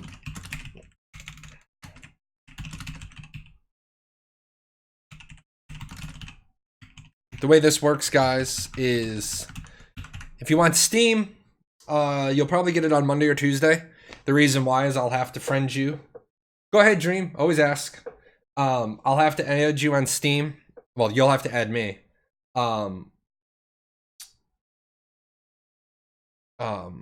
And then it takes, especially on Fridays, they usually don't let you start giving away gift cards on Fridays. It usually takes 48 hours for the new friend to get cleared. I've tried everything in the world to try to speed the process up. I've tried PMing the person. I've tried having a conversation with the person in Twitch chat or Steam chat. You know, we've tried a bunch of things. It's literally, it's like, yeah, you can give somebody a game after knowing them for 2 seconds, but you can't give them a gift card. It's probably something to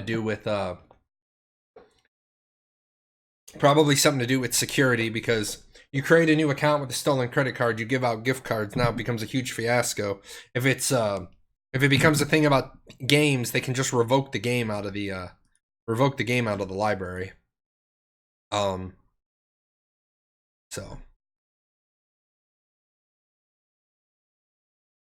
there we go. Appreciate that. Gonna give you guys another minute or two on the gift card giveaway. If it's Amazon, you'll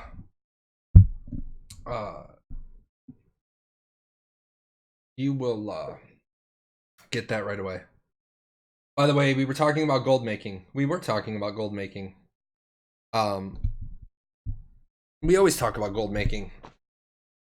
Like I said, I just dip into the pot and pull stuff out and sell stuff, and that's how I make gold.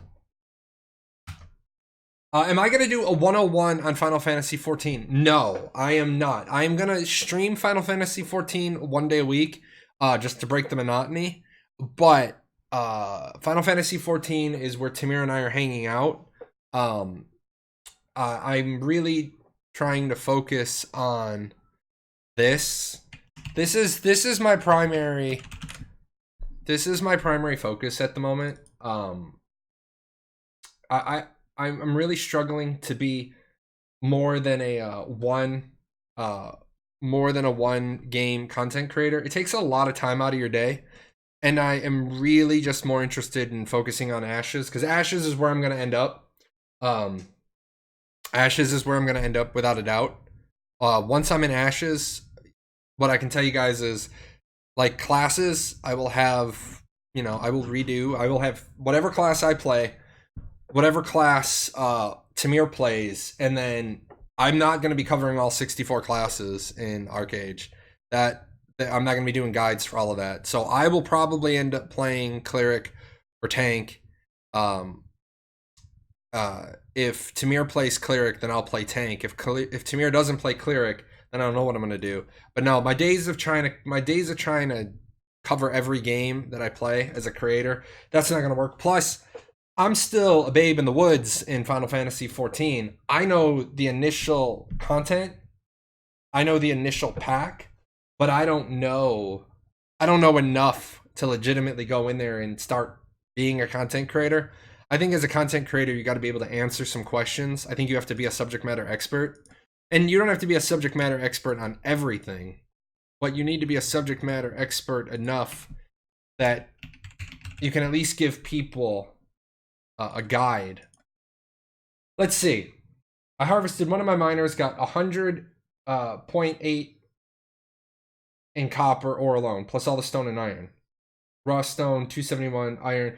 Right now, iron ore is, if you have the goal or you have the labor to convert, iron ingots are ridiculous. Also, is the chance of a Fortuna thing spawning on a miner's house affected by mining proficiency? No. The drill being the drill going like bonus is just total RNG. I'm gonna roll this in just 1 second.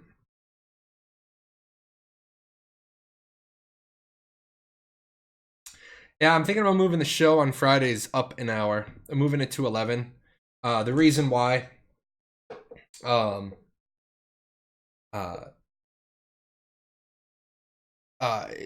I run late on Fridays, then I'm finishing up my show right as the kids are walking in, and it doesn't give me a few minutes to detox.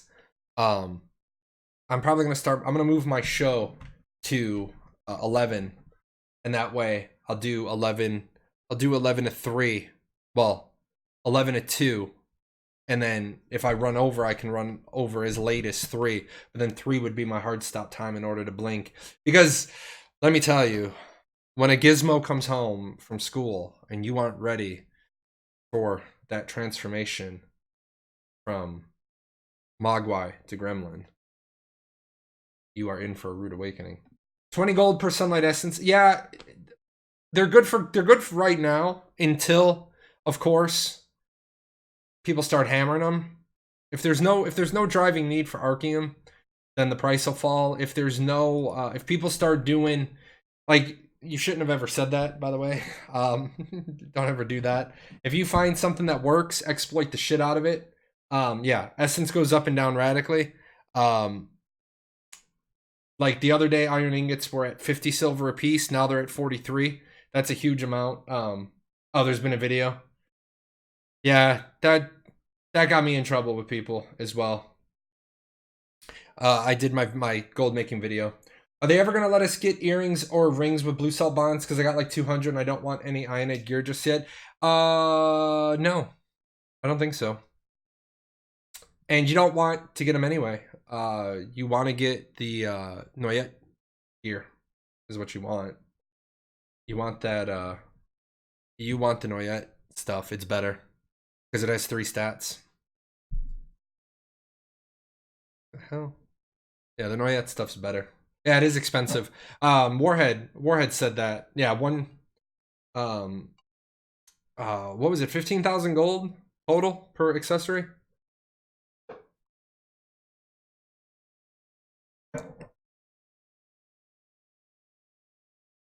Are you serious right now? Are you serious right now? Are you seriously serious right now? Ugh. All right, reroll it. Dreamglades.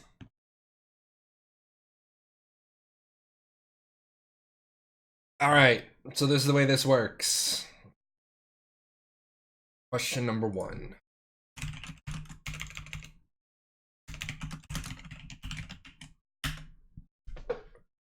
Question number 1. Steam or Amazon?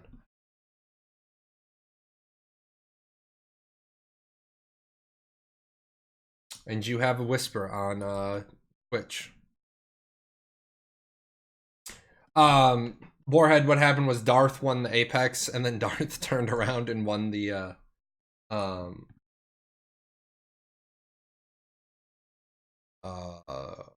then she won the gift card.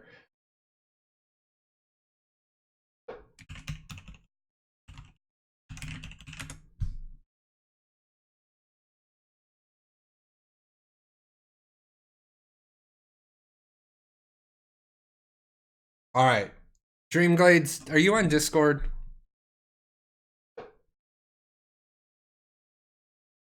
Oh, you know what? It won't matter. I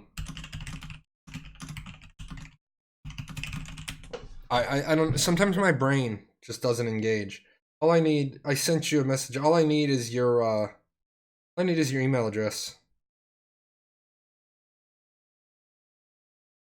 Because once I send it to you, it'll give you the it's in the instructions in the it doesn't cost you anything to set up. Yep, there you go. Send that. Just a second. Do this. Company money. Okay.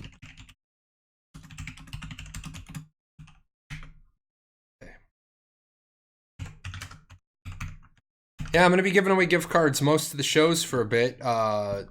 Twitch paid out, and I was just sitting here and I got an email and they're like, "Yeah, congrats, you have money," and I'm almost like, "All right, cool."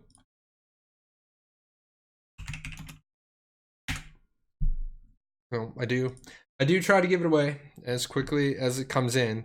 But you guys know I have to have it. I have to have it in hand before I can give it away. I got myself in trouble with that last year. I was giving away money that I didn't actually have, and then that's not how you can't do things like that. That doesn't work. And then that doesn't work for 2 reasons. Number 1, when you run things on a cash method, you have to have it before you can give it out. Number 2, I had people, like, I thought this was kind of cute and clever. They would run in and they would subscribe to my YouTube or to the Twitch, and then they would reverse the charge. That's why I don't have a donation button. But I was like, okay, it's $10. Whatever. I'm not really that concerned.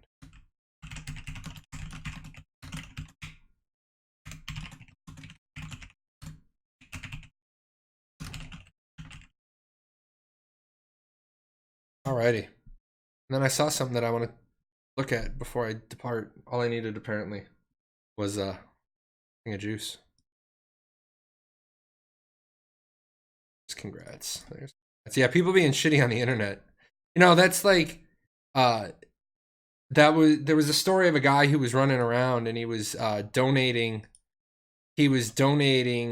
like $10,000 to small streamers, and then he would reverse the charges. And got to remember, Twitch loses money every time he does that because they lose the money on you lose money on the process. Well, one day he did it, and he did it 5 times in one night, and Twitch said, "Nope, not today." And they fought his reverse yeah, there you go. And it after he'd done it a whole bunch of times, PayPal said, "We're tired of this shit," and they wouldn't reverse the charges. And then it turned out, it turned out bad. I never actually saw how that concluded. I'm sure Daddy turned around and claimed it as fraud. But the problem is that in order to claim that it's fraud, you have to fucking file a police report and all that shit. And then you're obligated to help the credit card company recover their money. And so you got to tell them, "Oh yeah, it's my stupid ass son that did it." So all right, that's sent. You should have that email momentarily. Have that email momentarily, and that would be done. Let's look up that one. Look up that one real quick.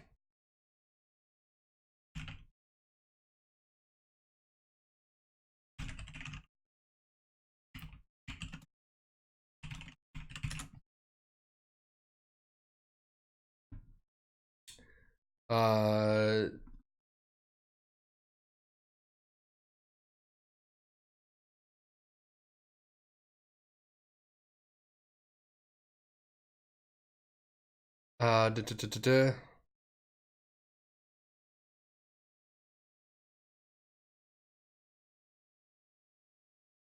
Yeah. Well, this one,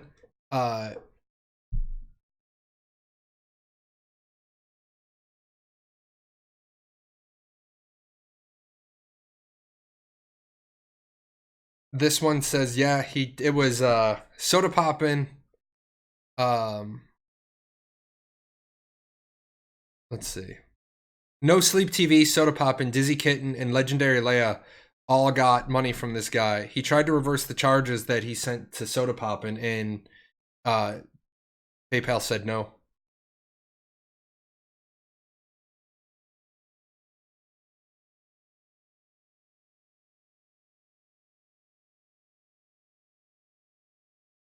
But that's just one of them. So yeah, I mean that's shitty to do to people, especially if you guys have heard the stories, the problems with PayPal. And then I'm gonna get out of here. I'm just waiting to see if Dream gets the email. I always like it to be the person who gets it to say, "Yeah, I got it." You get a small streamer who only makes a couple of $100 a month, and then they do the withdrawal. You have obtained the holy dollar. There we go. That's what I like to hear. But you get small streamers who rely on their content creation money to augment their income, to do things like, pay rent and eat.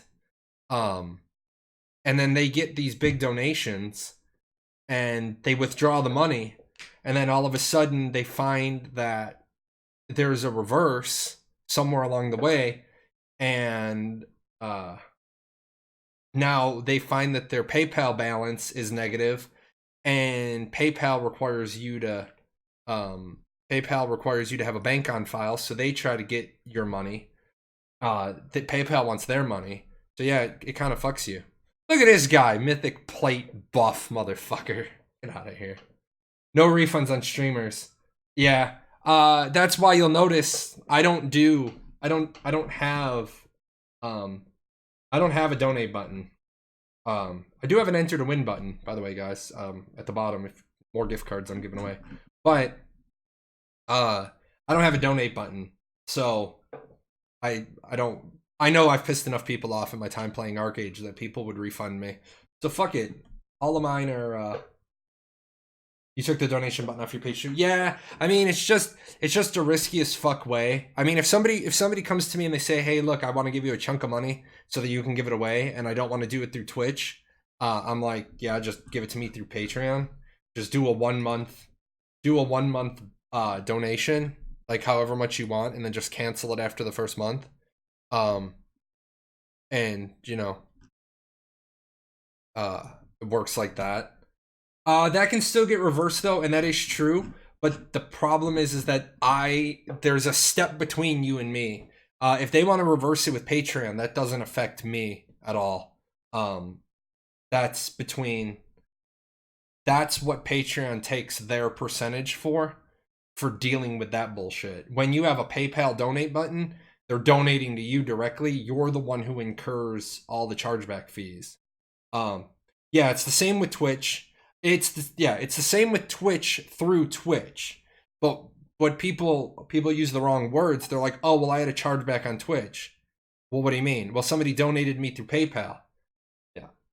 If you try to charge back a sub or a bit donation, that's between you and Twitch. Twitch gives me my cut at the end.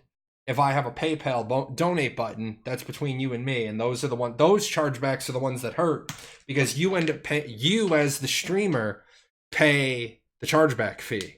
You pay the processing fee, and you don't want that. That's just a fucking nightmare of like shitbaggery. But anyway, guys, it was a good show today. We had a lot of conversation. We had a couple of people we had to kick out, but that's okay. You're always gonna get those people. Like I said, Archeage is still insanely popular. I wish that Gamigo would do more with the game. If you guys have questions, comments, concerns, complaints, ironic musings, I am still looking for video content. I am gonna work on the Archeage 101 website a little bit next week. Clean that up. I've cleaned up the first page. I got to do like the other 22. And yeah, we have an unkillable black dragon now. So I am gonna try to check out the black dragon the next time it's around. You guys take care, and I will see you on Monday. Monday I will either do Archeage or I'll do Final Fantasy. I'm going to be rotating which day I do Final Fantasy on, so just to have a different game to talk to. It'll be up tonight. Come to the PvP. It's bonkers. I may do that. 10 p.m. 10:30 p.m. EST. I might try to make it there. Anyway, guys, I'm going to go lay down and get ready for my munchkin to come home and then have fun with her all weekend. You guys take care.